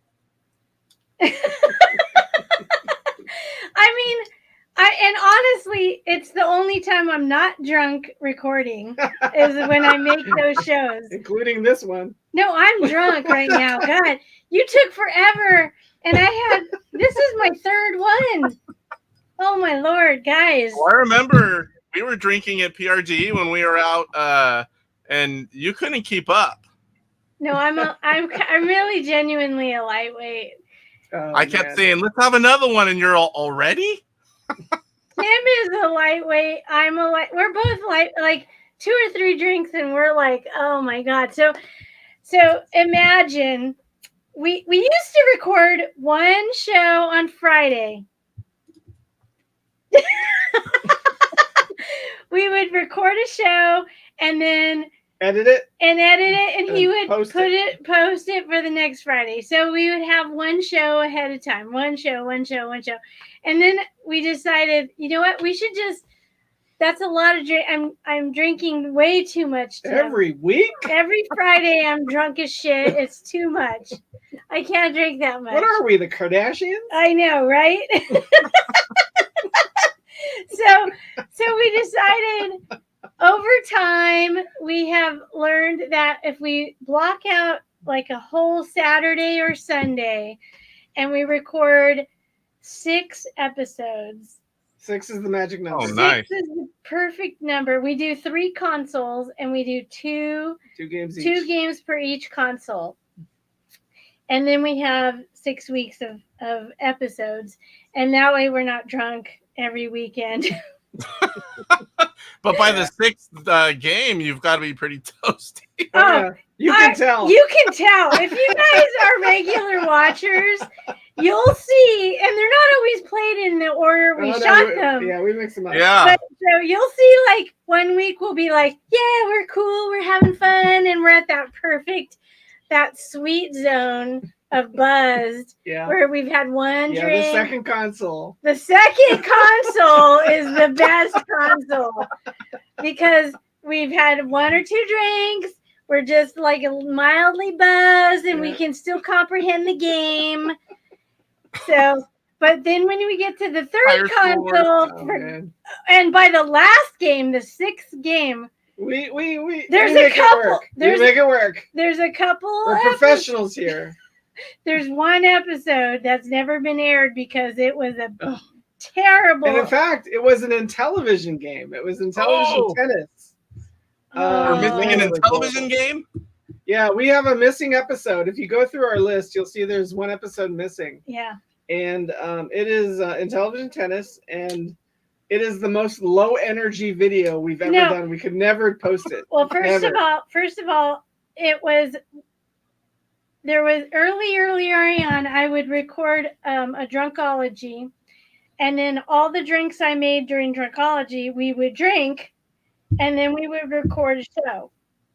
Well, that particular day, I did mimosas, and I did 3 different flavors of mimosas. And by the time we got to Intellivision tennis, I'd had mimosas, Cosmos. I mean, I had drink, and I had been mixing drinks the whole day. And we got to Intellivision, and for some reason, the controller had a delay a little bit on. Oh yeah, I have the TV set up wrong, and it had a delay. Lag. It had a delay. So like in tennis, you're like you shoot and you serve, but it was always off, and I kept missing it so hard. Me too. He did too, and I did too, and I was so mad that I literally had a tantrum, and I was so embarrassed. I said, Tim, you can never air this. Yeah. I was angry, AJ. So it's posted as an unlisted video. So just type in those random numbers, and maybe one day you'll get it. Mike's going to get to work on that right now. Right, Mike? Mike has begged us to show him. I don't think I could ever. I'm so embarrassed by that episode because I am so drunk. And I'm so mad at the game. I even threw the controller, and Tim got mad at me. Hand control. I threw the Intellivision bungee controller, which, as you know, it's bungeed. So when you throw it, it goes whoops. It whiplashes. Yeah, most people call that a telephone coil, but she calls it a bungee. It's a bungee. It's annoying. Come on, you Intellivision people. Fix that shit. Here we go, guys. Drunk gaming. I just we got to check our Yay! Thank you. Mr. Yeah, Poe and has that's a good really the channel great too. thing about the show is it goes, you know, the gamut of being just barely drunk to full on plastered. Full plastered. While playing games and figuring them out. So recently, you guys had a first for me on your show. Do you guys know what I'm talking about? Yeah, I know. You guys, We for the first time ever, taught we me how to play a game. rehearsed and practiced and learned a game. Oh yeah, so Tron Solar Sailor. But we also did it for Laurel and Hardy. Yeah, people didn't know that because Laurel and Hardy just kind of went by the. Nobody wants to play that game. We dressed up, we practiced, we learned the game. Man, the Commodore 64 Laurel and Hardy, it is such a shit game. It's a really hard game. But I have seen that one. I remember the dress up. Yeah, the dress up. That's where Mike got all those intros, right, from you guys. No, Mike. No, Mike does the intros. He does his own thing. He is so good at intros. Yeah. We could never even come close. She just did a chef's kiss, in case you're wondering. That's right. Mwah. The best ever. Mike is the he's what I aspire to be if I could ever. Oh, our next video has an intro. Wait. Uh-oh. Atari. The giant joystick. Oh! Yeah, we got the giant joystick back. We got the giant joystick back, guys. I forgot about those. But the Laurel and Hardy game and the Tron game, we actually weren't even drunk yet. They were early. We were still only like one drink in, and we practiced like an hour before we even recorded to try to understand the game because they're so complicated. Yeah. And the Tron game, both Tim and I are Tron fans. Like, we grew up in that era. We love I love Tron. Deadly Disc. I love Mazatron. I understand Mazatron. I don't know how to play that one either. But yeah, Solar Sailor is hard. Really hard. But we tried so hard to do that right. Mike says, I'm always so impressed when you guys read the manual. Impressed. Mike, trust me, I'm impressed when we do it as well. It's a anomaly. Our show is not about learning about games. It's entertainment. If they're good. Sometimes, I mean, we might throw in an opinion now and again. Well, we throw an opinion in every game. We have an opinion. That's true. Yeah, but if you want to learn about a game and decide whether it's worth your investment, that's Mike's channel. Yeah. Our channel is you just want to laugh and see some stupid old people playing some video games, and maybe they don't even do very good at the games. That's usually me. I never win the games anymore. She never wins, and I always cheat. See, he admitted it. Now and then. You heard it here. He admitted he cheats every time. Oh, I knew it. Whenever you win, I think when you win, AJ, a lot of us are like, yeah. I am too. I'm like so excited when I win. It cannot be allowed to happen. Well, another sub. Yay! Thank you so much! Yay! So a lot of times when I'm watching YouTube, I'm at work. I have work all in front of me, and it's up above my head, and I mostly listen, but I watch. So when you guys started talking about how to play a game that I've never learned, I started like stopping and watching. I'm like, oh, well, that's what you do, because I've tried that one before. It's like I wouldn't even know what to do. Dude, and then I watched almost that whole thing, and I want to go play that game as soon as I get a few minutes before I forget. I want to try to see if I can play it. Well, interestingly, I actually read the entire manual. Yeah, I pulled out my manual. I read it so that I could coach Tim on how to play it. And so we cooperatively played that particular game. Yeah, a lot of the longtime viewers know that I'm very protective of our manuals and of my manuals and my overlays. I very rarely put them in the controller. That's how you wreck them. He doesn't want them to get ruined, so you can't even touch them. And if you do, you have to get those white gloves, from like the library, from the museum. Ooh, we're gonna be touching the Intellivision overlay today. Ooh. So, speaking of overlays, that just reminded me, you had a part in the first released Homebrew game, did you not? Yeah, I drew the overlays for Fortress. Yes, I learned that in 22 at PRG. I thought that was really cool.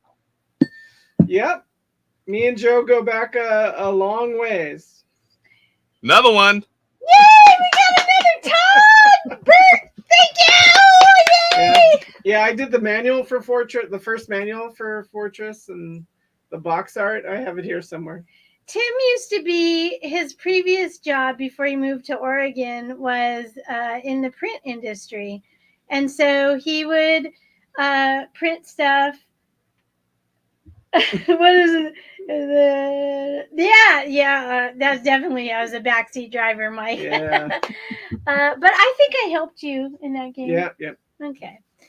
So Tim has a print background. So when it comes to the print material, the manuals, the documents, the overlays, whatever, the boxes even. I spent 20 years in printing. I know just about everything. He, especially for Intellivision and Tandy or Coco Color computer, he does everything he can to preserve those. And so yeah, I want them to last. So it's almost museum here. Right, look at put them in the clear plastic so they don't get ruined. I only buy ROMs, people. People need to make ROMs. Yeah. Oh, more are coming. For all of you guys out there that are doing the homebrews, Tim and I love and to support you guys, and we love to learn new games and feature them on our show.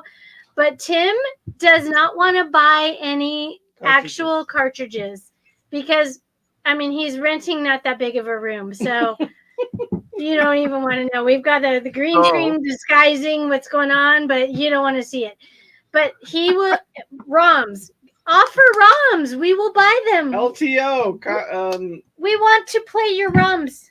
So I'm sure you know about some of these. Intellivision.us, David Hartley's website. There are a lot of ROMs there.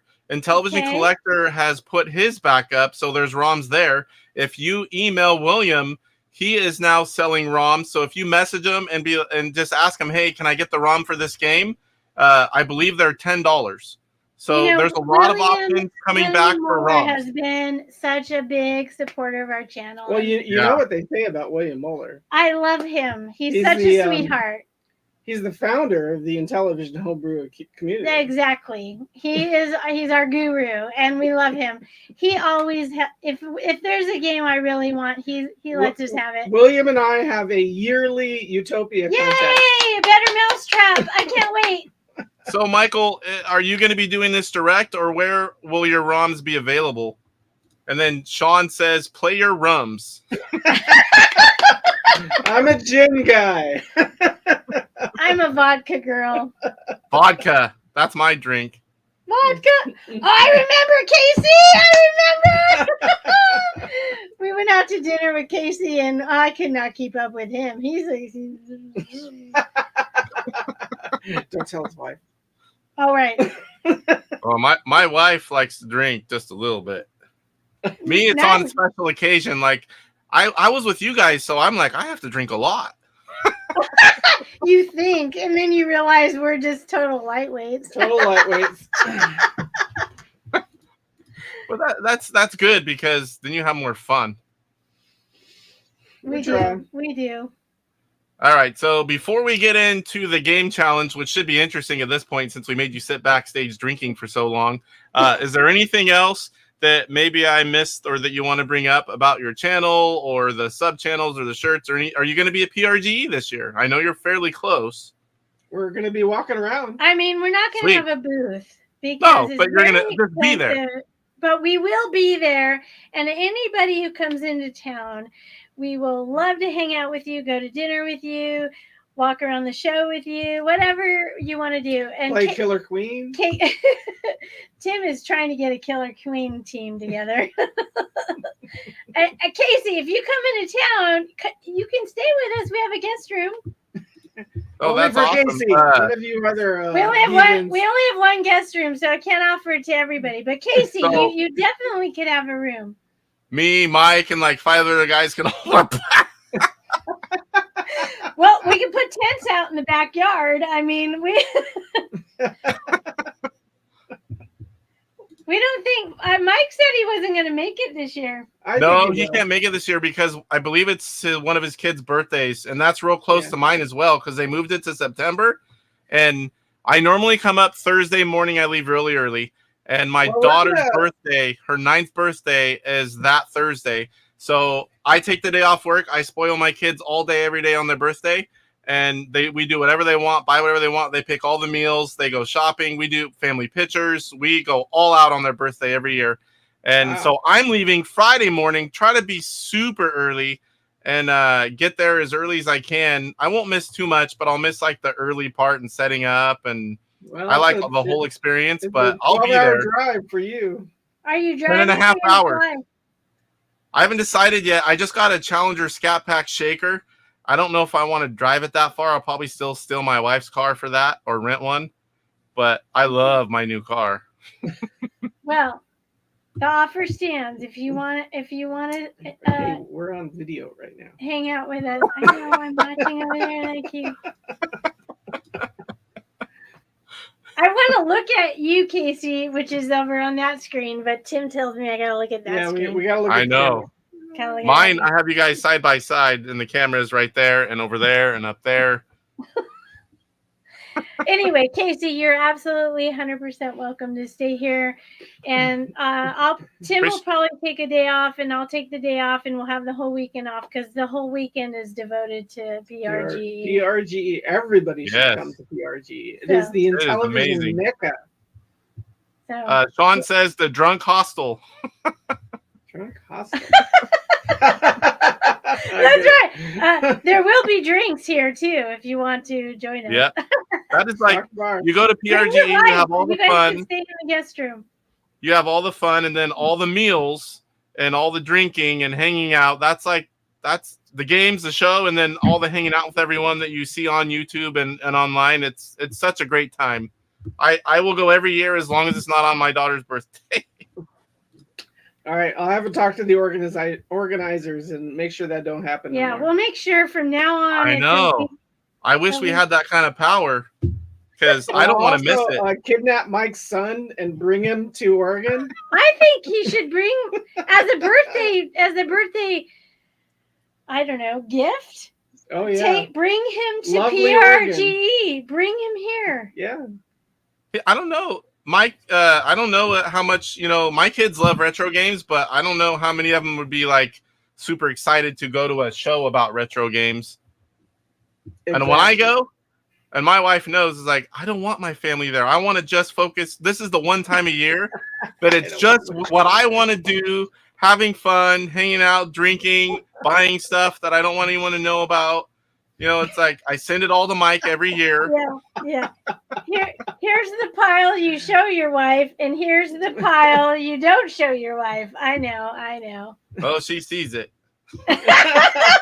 Well, we're looking at it. I mean, right behind you is evidence of that's nothing.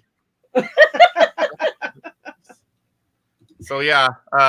So I have another expensive hobby. I do a lot of RC racing all over California, and that is probably just as bad as all this. So she already is accustomed to the other one. I just started collecting again after about 14 years off.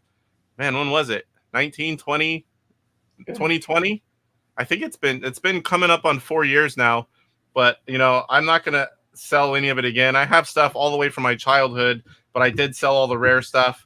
and I did all this within 2 years. Right there. So it's been a fun ride. So you guys ready to play some games? Yep. Let's do it. All right. So what did you want to play first? Well, before I have a surprise for AJ. Oh God, no. Oh yeah, I forgot about this. I know about this. What is AJ's number one complaint about the Intellivision? It's the bungee. Yeah. What's that connected to? So off camera here, I've hidden my Intellivision. All right, so you gotta describe what you see. Okay, he's pulling off a towel. There's a regular Intellivision console, Intellivision System 3. He's turning it on.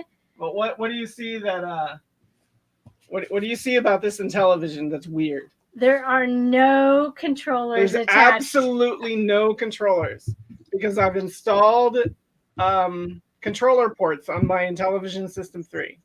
If you look in there, you'll see a little controller port. Yeah.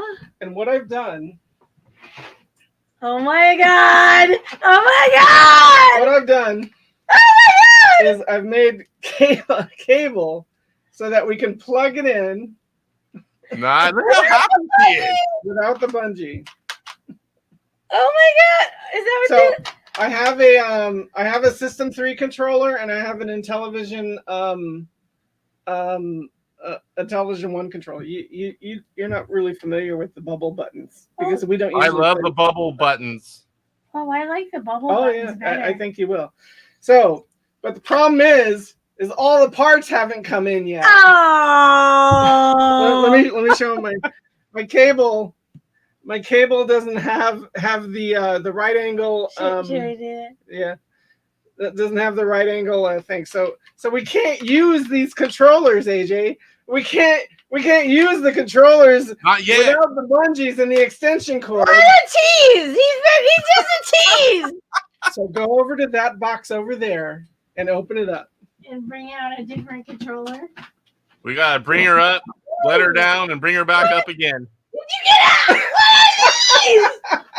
What are these? Oh! Let's show the people what I got. I got Long play. some Kote Games long play controllers. Kote Gamer. He's been hiding this from me. He was trying to surprise me. Yeah, I forgot about this, Tim. yeah. So if you know the show, you know she's been complaining about this for a very long time. Well, I mean, honestly, I don't know what I'm going to do now when I lose because I've been blaming it on the controller. How am I ever going to? If I don't win now, there's no excuse.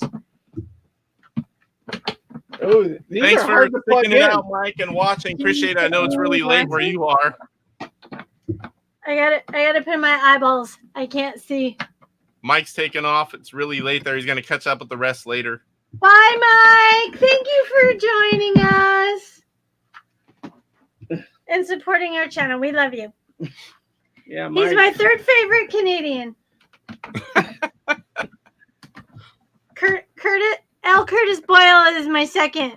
Ryan Reynolds, number 1. Mike, the 3. We all know Ryan Reynolds is the owner of my heart. I will always adore him. Mine too.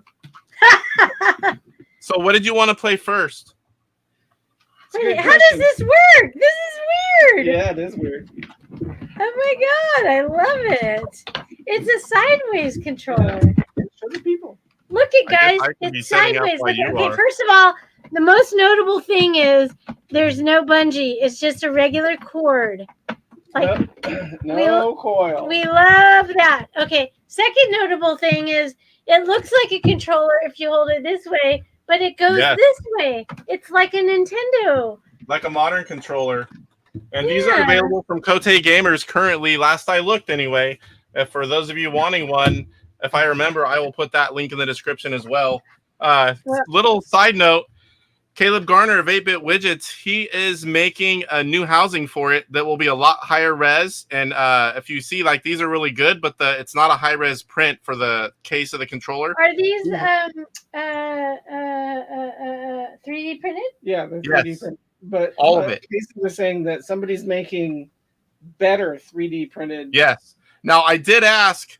They're going to be for the new controllers, but I did ask, will you be able to print new housings for those of us that already have them to switch to the new smoother? And he's going to find out about that. That'd be really cool as an option. Or I guess if you break it somehow, I don't know.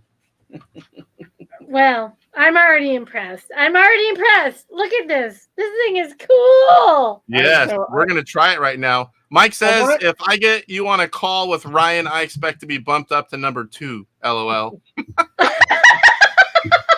All right, fair enough. Mike will be my hero if I get to talk to Ryan Reynolds. You got to beat me, Mike. All right. What are we doing? I want AJ to get a feel of the new controller. Okay. Uh-oh. Because they're not the same. No. So I'm that side. Yeah. Okay. I see it's like helping you learn it. Yeah. Okay. So because I don't want to be accused of cheating.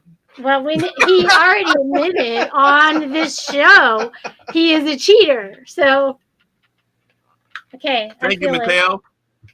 Again, guys, if I haven't said it, links to everyone that's been on their channels, it is in the description. Sibling Rivalry, Mike's Gaming Gala, Brian's Man Cave. I think there's a lot of links there. Check them out. Support all these channels. They are all great. Did you tell me what game we're playing first? No, I haven't yet disclosed the game. What is it? I'm out of alcohol, AJ. I'm out of alcohol too. You got to do this. I got water. Yeah. Water? I'm drinking water now. All right. Do you think you have a feel for the controller? Well, at least the knob.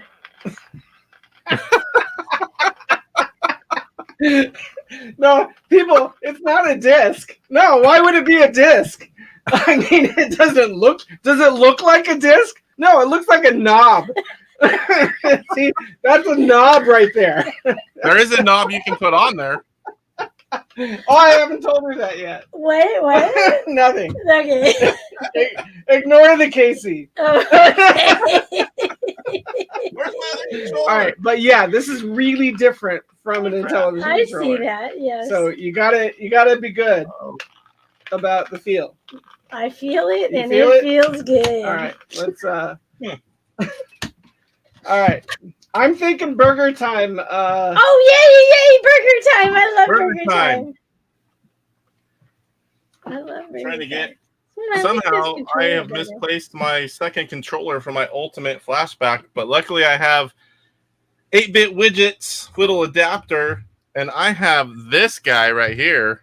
Ooh. It is not a Genesis controller on the inside, just the outside. It has a thumbstick. It's 16 directions, and it has all your buttons that you need except for the keypad, but you just use the other controller if you need a keypad. Is that you? Are you getting killed? All right, so burger time. Yeah, we're doing burger time. But Tim just died. Oh, it's my turn. Oh, let me switch over. I don't have OBS set up because with everything running, sometimes OBS freezes up on me. So everyone will just have to look at you guys. Okay, I'm learning. All right. Oh, I'm learning the system. Oh, this is I went bad. backward. Oh, okay. I'm already warm-up like game here. So you guys are going to play 2 players and alternate, right? And then I'm going to play on my side, and then we can track scores. Yeah. So whenever you guys get the feel of it, let me know. Are we starting, or are you just getting warmed up? No, we're starting. Okay. I started even though I wasn't meaning to. Oh, I just got eaten by an egg. How's the game volume, guys? Is that too loud? Not on my channel. Okay. Perfect then. My controllers weren't working for a second there. Are you playing with us? Is this a 3-player? Just going to keep the score as like a challenge. Okay. This is a game I had and loved as a kid. Well, so what do you think of the new controller? I love it already. It's a really good option. I like it better than the other one. Is that bad? I'm sorry. It cost a lot. I'm not a purist. You bought this for me? No, I bought it for me. And it cost you a lot of money? Yeah, it did. They're from Europe. They're European. They're your. Oh, I died. Oh, AJ sucks. That was just pure bad luck. I like the sideways handle better. Oh yeah, these are great controllers. Yeah, that's how we came to expect controllers after, Gen 2. Yeah, everybody should get a pair of Cote long play controllers. Ooh, French fries, Oh, no. French fries. Crap, I just realized I'm on a different... I don't know if I did a different level than you. I see 2 dots and you have 1. I must not have pushed the right... What did you guys push to start the game? The dot is the player number. No, that's the level. Oh, Tim. See the dot to the right? You have 1, I have 2. Did you press disc? Yeah. Okay, so now I'm on the right one. Casey, are you playing on a traditional controller? I am on an... yes. I just showed you, like you can see. A traditional hand controller. Your turn. Oh, my Yes.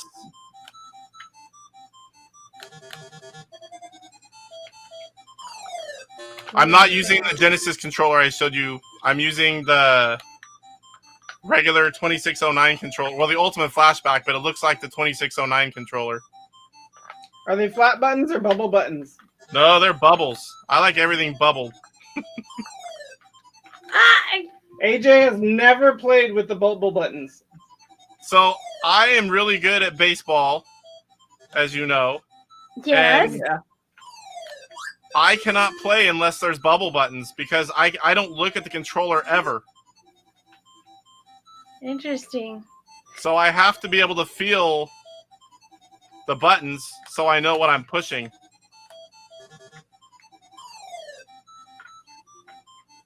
Oh, no, Tim. Oh! Tim got out of there just in the nick of time.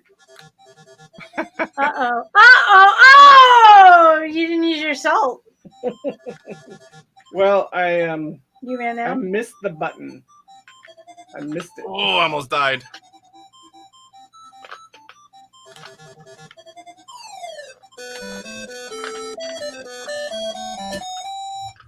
All right. Oh, no. The French fries are out of my league. Why do the French fries have a B? Oh no. Butthead? No, I wanted to go that way. Okay, that was So user. it's not a perfect controller. It was a user. That, It's just a pretty good it controller. might have been a user error.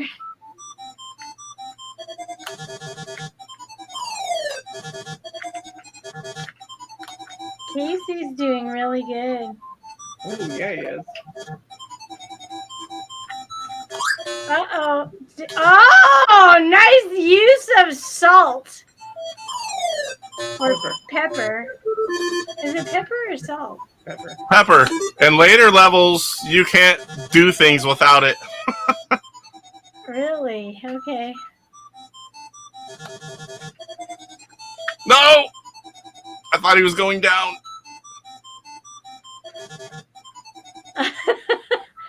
I like this game a lot, actually. I love Burger Time. I had it as a kid. It's still one of my favorite games to play. And if you play any version, including the arcade, I like this one more. I never played it at all until Tim brought it out for the show. There's not many games I prefer the arcade or the console over the arcade, and this is one. Wow, Casey's really good. Casey! Is it me or you? Or did we die? Am I dead? Yeah, I don't think you're dead. The trick is to keep them all in a line and follow you. Yeah. Oh, that's the trick? Yeah. Yes. That makes perfect sense to me. Because then you can like trick them into getting under a burger. Uh-oh. I had to use my first pepper. Oh, Tim died. Tim died. Oh, my turn. No. It's already at 20 grand. Yeah, I'm at 11.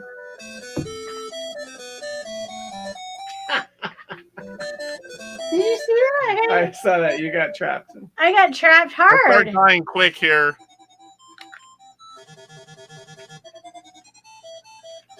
No! Like right there. The first few levels I played 1,000,000 times. After that, it's been a while, and Tim, don't pause. Oh! Whoa. Oh! We'll get the ice cream cone. Hey, what does the ice cream cone do? I didn't get a pepper. that's pepper. I didn't get a pepper. It must have disappeared right before you got it. Oh. All right, we're going to go to the tape. We need instant replay. We need instant replay for the call.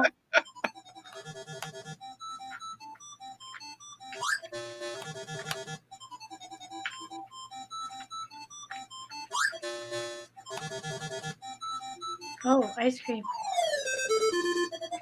Get them all? Yeah. Miss ice cream, Tim. Casey's beating you by a lot. Yeah. Oh, Tim.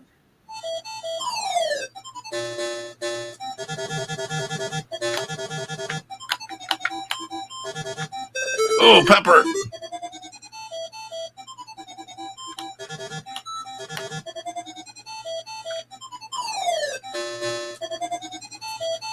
Oh, no. Uh-oh. There you go. There you go. Go up. Uh-oh. The big guy. He's being tricky.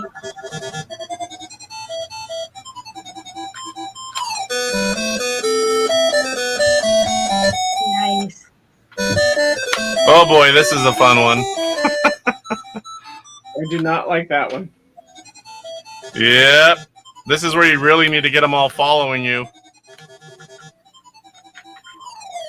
Man, this is... Oh! Tim got squished. All right. What are those things? They're eggs and sausages. Sausage! They look like chickens. All right, we're going to watch Casey. Since Okay. AJ cleared our scores. Are you guys done? Tim only had like 15,000. Yeah, and AJ had about 1,000. No, I had 11,000. I've already screwed up, girl. I've never seen your level play well. So you can trick them too. Like when they come to another intersection, they will turn whatever way you are of them. So that guy should have just ran up and went to the same level. But since I was a little bit to the left, he went left. I'll try to show you what I mean here. If I can bring it back. I'm just going to play a little bit longer and then we'll move to the next game. That's how he gets. Uh-oh. He gets in the I'm fall. stuck here. You get way Egg's more gonna get points me. that way. Uh-oh. Salt. Pepper. Pepper. I think Oh salt no, is- the egg's going that way. I'm going to have to use pepper again. I think salt's more destroying. Oh, go, go, go. He's going to get me. But now I've got it completed, and I'm going to get some points because when you send them for rides on the buns and the pieces, you get more points.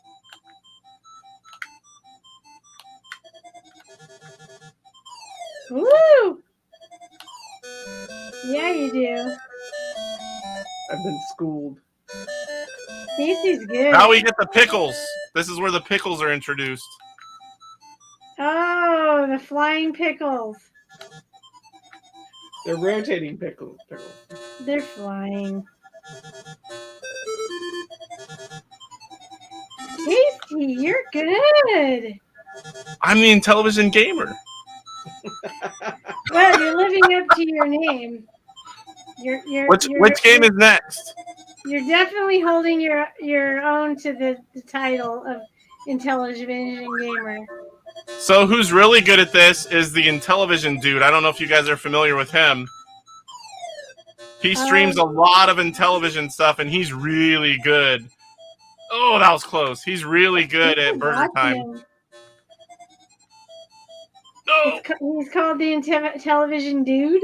Yes, the Intellivision dude. He's been around a long time. He took a break for a few years, but he streams like 5 days a week, sometimes 7, live stream playing games. It's not always Intellivision, but a lot of times it is. Wow, I'm impressed. What's your top score? I don't even know. You don't submit? I haven't, no. So see, now it's harder, so I'm going to get them all to follow me. Come back to this side, and then I'll come back down and send them for rides. I hope, anyway. Well, you don't want to leave any points on the table. So sending them for rides, like right here, the pickle, they might go up and down, but somebody's going to take a ride right here. I'll show you this level, and then we'll move to the next game. That way we don't take too long. This one's a little bit harder because not everything goes all the way up. See how this doesn't come all the way down? This goes in the middle. It's a little trickier. So what's next? Oh! I went the wrong way. I blamed the controller.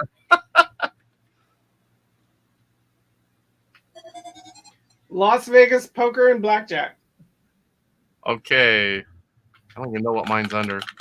Let's see here. This was the first. What the heck? File ascending.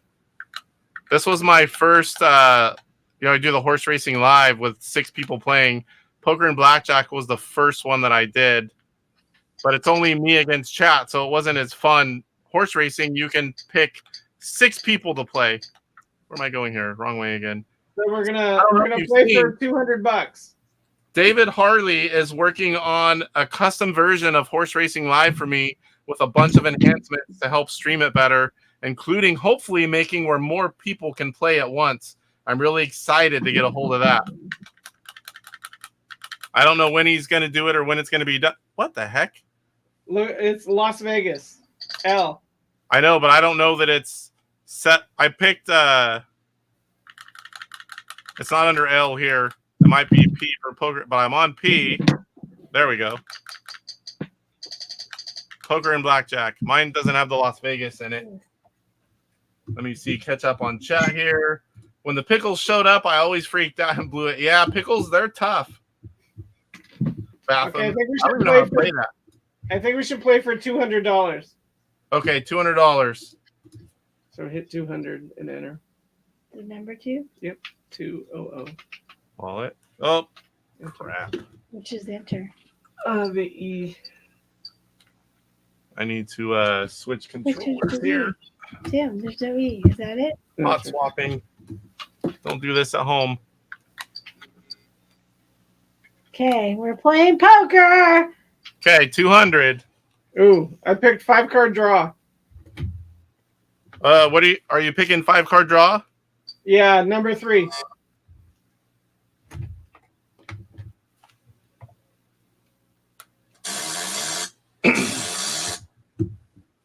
Michael Hayes, horse turds on the track. Now, how do I play this game? All right, well, the cursor's on B. Yeah. Is it Push your disc to see your cards. Queens. Kings. Queens. Queens. So I'm going to bet 30. He raises. All right, so hit your disc to show your cards. Flush. Possible flush. I'm not going to. Can I fold? How do you fold? Yeah. Hey, how do you fold? Give me 1 second. I'll tell you.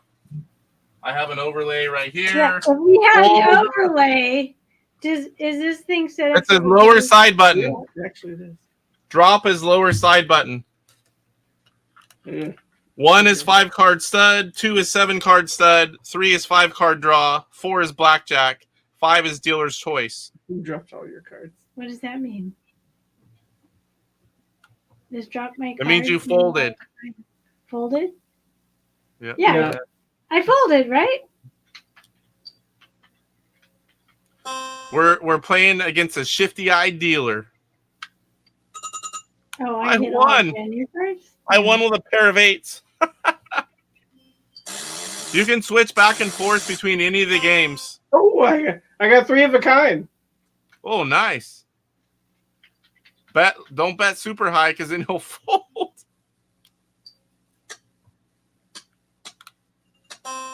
Oh crap. Tim won. Woo!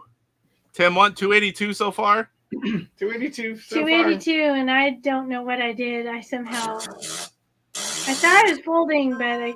Now you just push Wasn't it another folding? button, yeah. You did 1, fold. 2, 3, or 4. Okay. Remember playing this with Dad? No, Oh no. I don't remember. this seems like a game Dad would love. So when I was a kid, I would just play blackjack. It's the only one that I really could do. I would play some of the poker. I knew, pair or 3 of a kind, Yeah. but I didn't know the hands. So look at your cards. Ooh, pair of jacks. And a pair of 8. 2 pairs. 2 You pairs. got 2 Two pairs. pairs. Should I bet? Yeah, type in a number to bet. Where? No. How do I type in a number? You press the number keys. I did. Ah. No, I hit. You just folded. No, I hit. You literally just folded. I know, but I all I hit was the 5. You must have hit something else. No, I did. You The must side have. buttons are full. What are the side buttons on that You controller? don't have side buttons. These So are one of the side other buttons must be I didn't side hit buttons. any. I You swear. must have. I was trying to put 5-0. I just hit 5-0. Controller's better, but you gotta figure it out. Drop. I You had still a have great more hand. money than I do, AJ. I had a great hand. I was gonna win that one. Yeah, you were. And then I swear I just hit 5-0. We need where is the freaking manual? Oh boy. It's not that hard to grasp, AJ. I never have a manual when I need it. Ah! I didn't win. Still winning though. AJ, let's try again. Okay. Let's do it. Hey, be careful about what buttons you put. Let's do it. I'm not gonna touch any buttons until I am having I'm horrible. telling you, I hit the 5-0 and then it folded.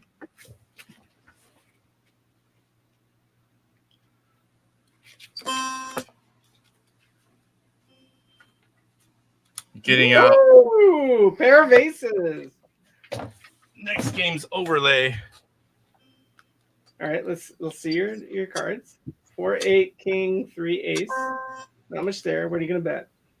1. Oh my gosh. I am getting my butt handed to me in blackjack. And now you gotta pick something to drop.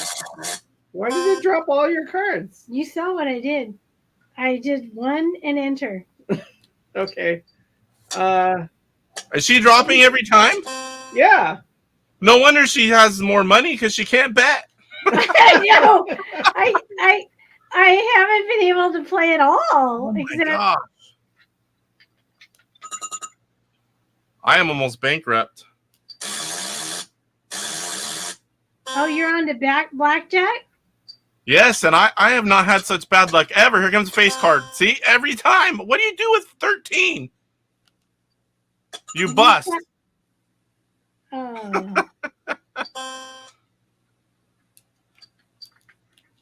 Oh, yeah. Do not give me a 2 and a face card now. Oh, that's a good one. Let me double down.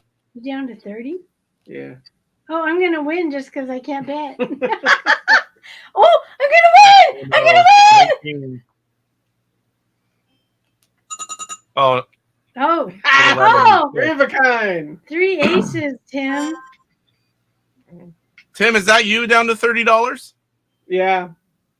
But the pot's AJ's gonna win because The he pot's can't. 484, and I have 3 of a kind. Oh. I'm going all in. Stand. I won. Get lost. Oh! Tim, Look at that. Got up to $504. I'm up to a whopping 64. Okay. We're gonna try We're this gonna again. try again. Try it again. You're gonna watch me, Tim. I'm gonna push your buttons. Yes. Yes, he knows how to push my buttons. Brothers and sisters usually do. 9, Jack, 3. You have 4, nothing. queen. You have Got nothing. nothing. So we're gonna call. Oh no. Oh, Just hit enter. okay, so. Oh yeah, okay. Yeah, wanna Sean bet says Casey shall not 10. gamble. 1, 0, enter. 1. I view gambling as entertainment. I go with so much zero. money, I play and have You throw fun, me a 0. and that's it. What's that, Casey? Sean says I should not gamble, and I guess that is true. But when I go gambling, I consider it entertainment. I'll say I have this much money, and I go and have fun at all the different things, but I don't go there to win money. I go there and view it as entertainment. And that's probably why you don't win. Yes, but I don't lose either. My I like- controller doesn't work. I like to look at Intellivision games. If I lose all my money gambling, I can't buy I want any. you to try it. My next bet, you do it. All right. Tim, my betting system is all screwed up. All right. I got a pair of queens. Oh, no. This could be it for me. Oh, boy, I like that, though. Yes, I won again. Oh, Woo, Tim, you are raking it in. All right. look at that. Let's lose it all. No, I don't even want it. I want you to do all the betting. What button is she pushing? I don't know. We'll find out. I wanted to bet 10, Oh. and I hit 1 and 0, and it folded me.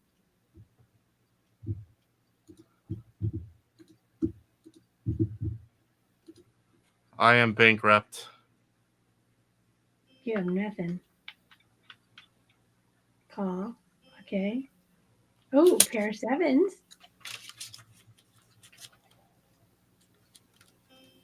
See, it isn't me. It isn't me.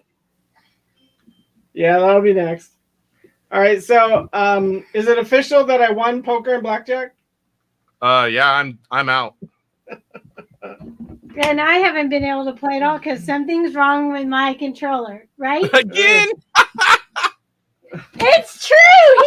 He took my controller and the same thing. Yeah, it kept dropping all the cards. Not sure why. I wonder if there's something wired in there wrong where it's just pushing a button. Well, if you noticed, I had the MTE cart previously, where it would show you what buttons to push, Uh-huh. and it looked fine. So we're doing Cloudy Mountain. Yes, that's what you picked, right? Yeah. I don't remember what mine's under again. This is a game we played when we were Under kids. Advanced Dungeons and Dragons. This game is so hard. Why did I pick it? Now, are you playing on the hard level? I hope not. Yeah, no kidding. I forgot how to. Sean, No, how do you can't kill that. play? Get away! Get away! Get away! Not hard Get mode. away, go. What do I shoot? It's the arrow keys. It's the numbers. Get away from the blob! Get away from the blob! What did you guys push to start the game? We did it at the easy level. How do you do that? 1. One? Okay. I'll just, whatever it is, the same one as you. Oh, wait, one on the overlay or one on the keypad? Because that's different. It doesn't make it pick up.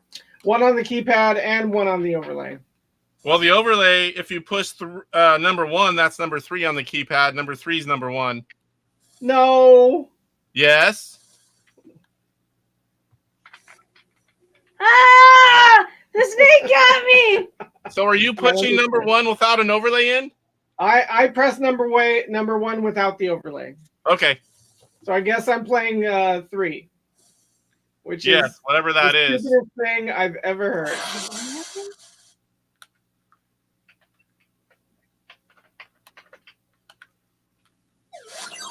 Well, I found the exit. Why did I This pick is a this game- game? We don't have any score. I guess how far you get, Can you? because it doesn't take that long to play or die. This is another game I had as a kid. I loved it. Oh no, no arrows. Oh, I'm dead. Yeah, this is definitely not easy, Oh, but it's not the hard one. oh, this is not working at all. The Arrow. 2 button did not go. Oh no. Yeah, this is not easy, by the way. Yeah, we know. So the 2 doesn't work. Yeah, that didn't work at all. I'm gonna have to open up that controller and. We got a faulty controller. No wonder I couldn't win in poker. Yeah. Oh, I almost made the You see, exit. you see how he cheats? Always. He gives me the bad controller. Casey, we can't see your game. What? We can't see your game. Oh, hello. Why didn't anyone tell me? Oh, is that Oopsie. Sorry, guys. I haven't been There doing you too well. go.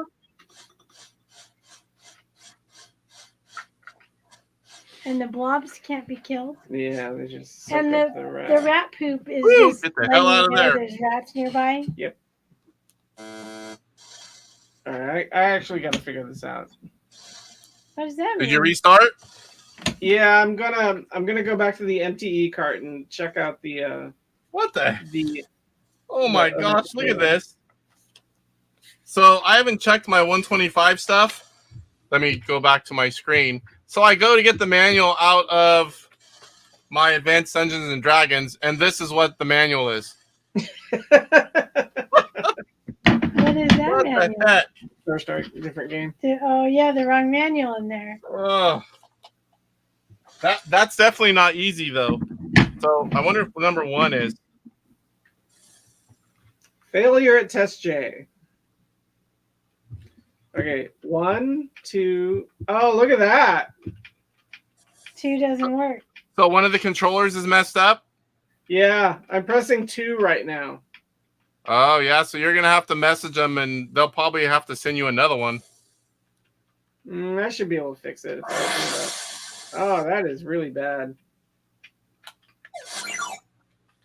That's So why if we go to the it other really was the controller, AJ. 1, 2, 3. Finally, I'm 4, vindicated. 5, 6, 7, 8, 9. COE. Yeah, it's a I controller. need dual action on this. Thank Forget God about it. it wasn't me. I knew I wasn't a terrible player. Okay, Kote gamers. You sent me a faulty controller. It's right here. Look at that. See how it Yeah. highlights the 2, 3. Yeah. I'm The already L out of button arrows and again. down. So you think you can fix it, or are you gonna send it back? Most likely, I can fix it. Michael Okay. Hayes, which But button do you push for easy? Apparently 3. Oh, What? you're dead. You're dead. That happened to me. Yeah, none of that should be happening. When you press the Oh. keypad, none of the direction on the Yeah, this is not Yeah, easy. 3 I is the title think screen for it's gonna easiest die. difficulty. Oh, it's take too long. I just I'll suck, I just guess. fix it. Is this what came in that package the other day? Yeah, one of them. He's But- been getting mysterious packages all week, and he Yeah. won't let me know what's in them. But the idea is I'm gonna make cable. I'm gonna finish the cable Yeah. so that I can plug the real controller in. This. I don't know. I like that better, I think, if it worked right. I think you're gonna like the bubble controllers. Okay. And also, these discs have a lot less time on them. These discs for my bubble controllers aren't. I like the bubble Yeah, I controllers. can tell. They feel better. Well, that's the one you're used to. Oh. That's the new one that you've never played. This is the one William likes.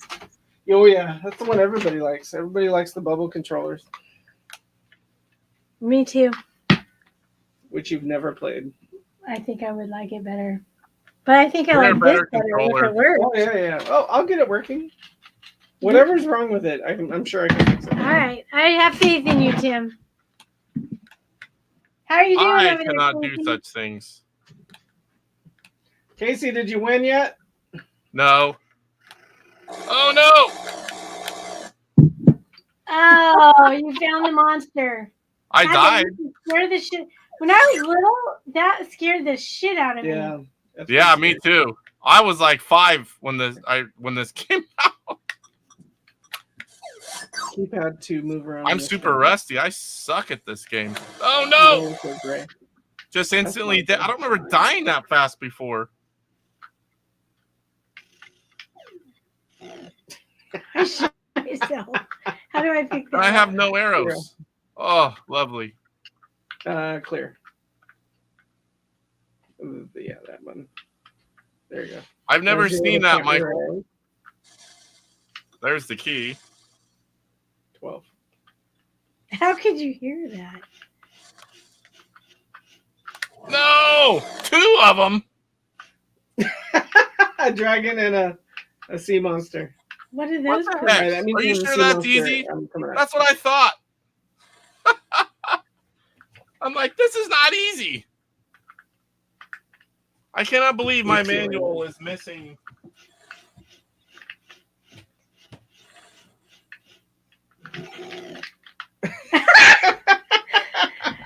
I just got eaten in 3 seconds. No reflexes.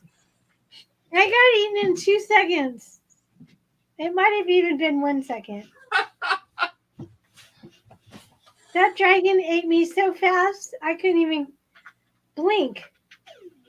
Michael, pressing 3 or 3 on the overlay because they're not the same.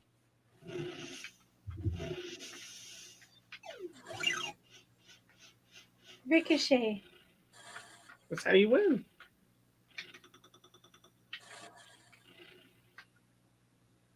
There's a dragon in there. You knew there was a I dragon. didn't know, I guessed. You could hear it. Well, it could have been to the left, it could have been to the right. It Okay, was I've there. got the manual.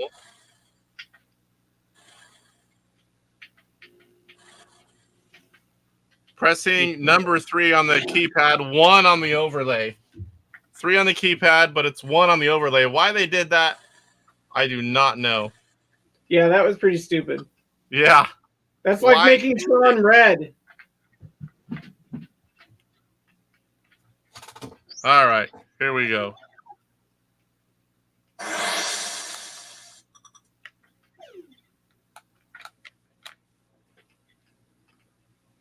I beat this on easy several times, but whoa. Never any harder difficulty levels, that's for sure. Casey, do you know about the cheat? No, I don't. You talking about Michael? No, I'm talking to you. Casey, do you know about the cheat? No. I didn't know if you were reading the comment that Michael's put. Oh, what did he say? He's talking about the cheat a little bit ago. Well, next time you get to the map screen, let me know.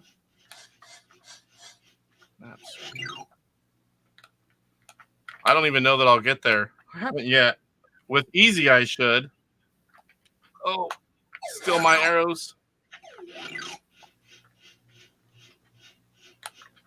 More arrows, yes! I just have one arrow. You better find some.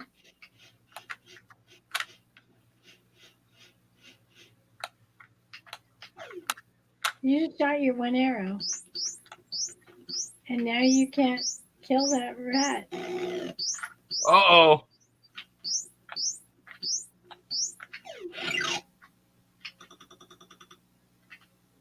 Can you count that? No. 10, I just need to know I have some. 8. Oh, So many. no. It seems like 8. Shot myself. Panic and shoot self. Let's watch Casey. Yeah. Are you guys done? We're watching you. I don't have a good controller, so I quit. Oh, It is kind of disappointing that one controller definitely got shipped busted. yeah, and I don't know that it's busted. It's like it's done wrong. Yeah, there's like some solder joints that are. Well, I can leave, but I don't think I've got anything yet. Is there something in every one? I can't remember. Well, what color maze are you in? Was it gray? Gray is just arrows. Just arrows? Yeah. I've got a few of those. Maybe I should just get out of here then. Yeah, get out of here. I'll show you the cheat.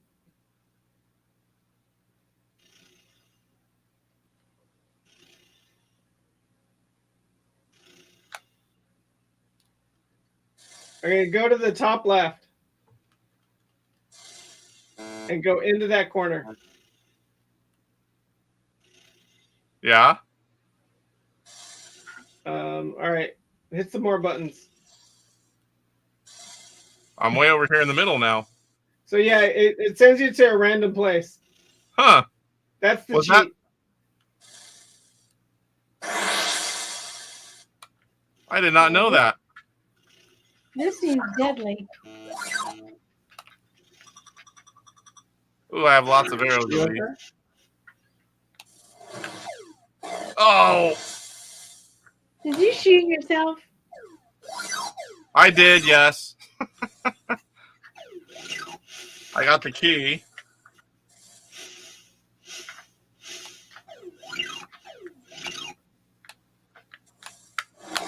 Oh, Oh, he ate you in one shot. yes, yes. I got an axe. I definitely see a game that I have to practice again.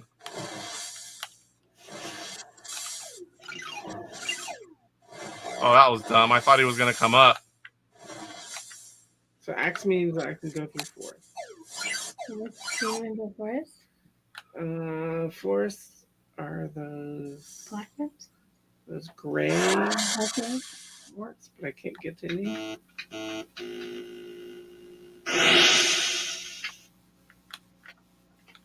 I forgot. This game doesn't really work for our show, but I really do like playing it.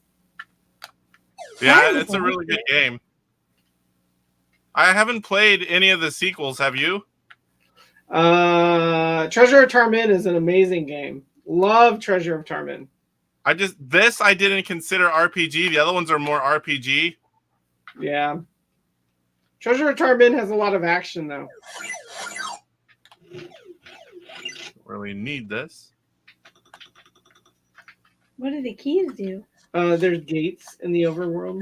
Hmm. You have to go through the gates. For the black gate going across, right? Oh! Yeah. I looked over and dead.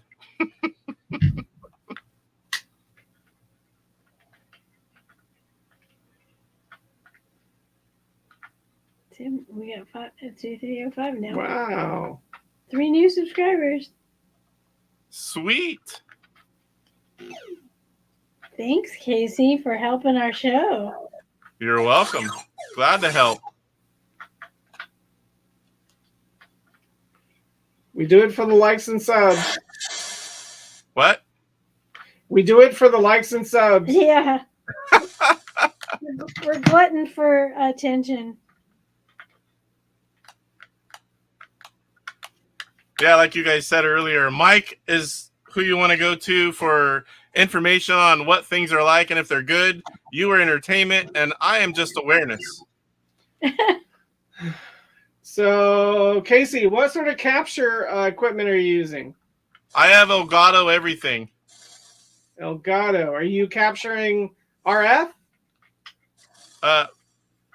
Right now, I am with the Ultimate Flashback, but before that, I was playing with the original console that's been modded through a RetroTink 5X Pro and then into the capture device.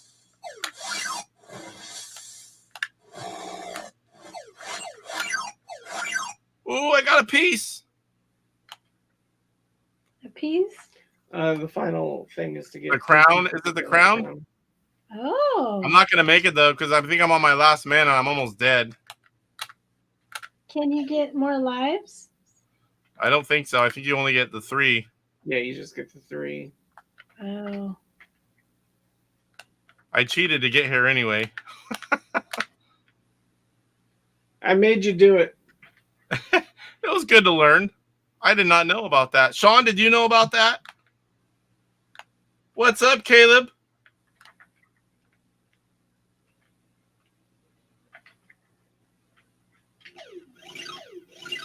Sorry, guys. It's hard to watch chat on this one. Everything was revealed, but and that those tracks told me that it was, okay. must have been down there.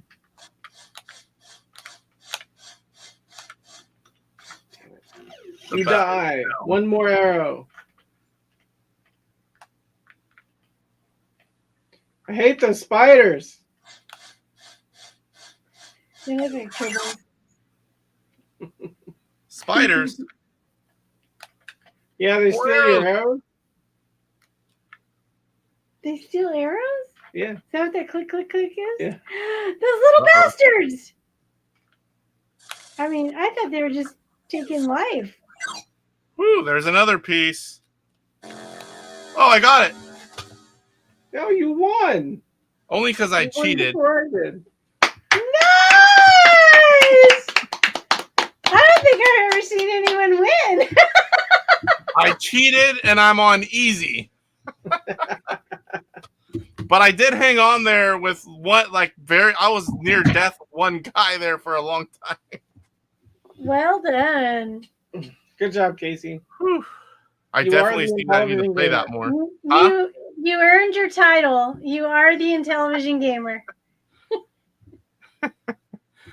Well, guys, that was fun. I love watching you guys. I try to be first, but I can't always be first. But I do try to beat Michael. First comment. Yeah. Well, we definitely appreciate that you comment and watch our show, and it means a lot. It used to be Amy and or Taylor used to be first, but they've really fallen by the wayside. I know they're slacking. Mike and I are competitive, and I'm on the same time zone as you guys, so it's a little easier for me. I have to give him that. Right. If I'm staring at my phone and I see it pop up, it's like, boom. Nice. Yeah, 4:00 on Fridays. Set your watch. I think I like the shorts you guys have been doing, like, just as much as the show. The shorts have been quite clever.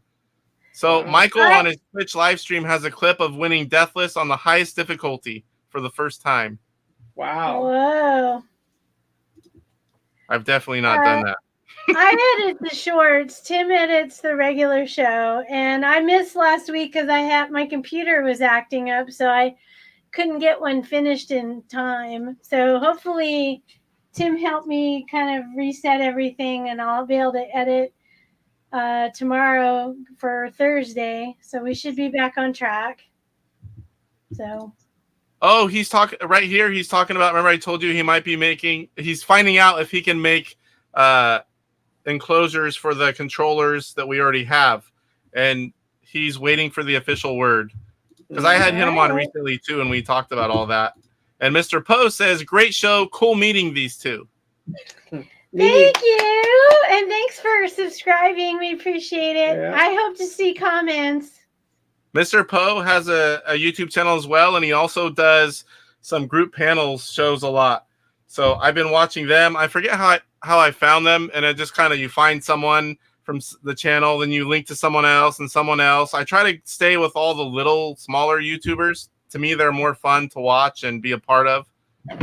The big ones are just there for, because they're big YouTubers, but for the most part, I like all the smaller channels. I agree. Me too. I like interacting more. I'm more there for interacting and, talking about old games than just watching someone's show. Yeah. Yeah. I mean, that is the nice thing about the smaller channels is you feel more like you're included in the conversation and in the community. Yeah. Yes. It's nice. Definitely. I agree. Tim's back to playing, although I don't think you're going to win, Tim. No, I'm not. Are you in the final mountain? Cloudy No. Mountain? I'm not even the final mountain. I'm just trying to find the exit. Sean says you guys are a riot and just as fun in real life. I can attest to that. Every year at PRGE, we get to hang out with these two. Yeah, Sean, if you make it to PRGE, we'll meet up. He is. It'll be You've fun. met him. Oh, This is Sean. He was there with us. so many people. Okay, Yeah. well, when you're back in this year, you might point out yourself to me. He will be there. Okay, good. Good. Curtis says, "Yep, I can vouch for that as well." Yeah, Curtis. Thank you for watching, Curtis. Curtis is my Coco friend. Curtis is my BFF. I love you, Curtis. Yeah, I knew this was going to be fun having you guys on and chatting and playing some games. And I think this is my first drink on YouTube. I had to find something. I'm like, I don't know what we have right now. My wife drinks it all. Yeah, vintage gaming is better with alcohol. I mean, when we were kids, you don't even know what you're missing because you're not allowed to drink. And then you become an adult. It's like, why not? No one's here to It's tell you definitely no. fun to watch you guys drink and play games. Agree. You guys have anything else before we close it out? No. No. I think people understand what we do and why we do it. Yep. We We exposed you guys basically to a few Wanna more have people. fun. But so once in a while, I'm going to be doing group game challenges. Tim, I'm going to have to shoot you a message. It's just going to be kind of like something where we'll have like 4 to 6 of us playing, and we'll do a group of games, and it'll be live on the show. It's going to be like I'll have 20 people, and I'll send out a message, hey, who wants to play this week? Are you free? And if you have the games and you're free, then you come on and play. If not, that's fine too. But I think it's a fun way to play every once in a while, and live game challenges. More than one person, like 6 of us, I think is a good number. Otherwise, the screens get too small. Yeah, they do. Yeah. Screens get very small. And if ever I can join, I would love to. Yep, we got to get the other controller fixed. There's lots of games that you can do it. We got to get We the just other gotta figure out the controller fixed. We got to get another Intellivision. Tim said he could hook me up with an emulator on my computer. Yes, we could have her do emulation. JZINTV? Yeah, they're That's man. the one you want. Once he gets me hooked up on my own computer, I'll be downstairs, and then he'll be up here, and we'll be playing. Yes, lots of room between us. Is that going to be as fun though? Probably not. Well, we can see each other on the. Oh yeah, on you'll YouTube. still be on the cameras. Okay, yeah, definitely. And we'll still have our drinks in hand. I mean, come on, we're not heathens. Well,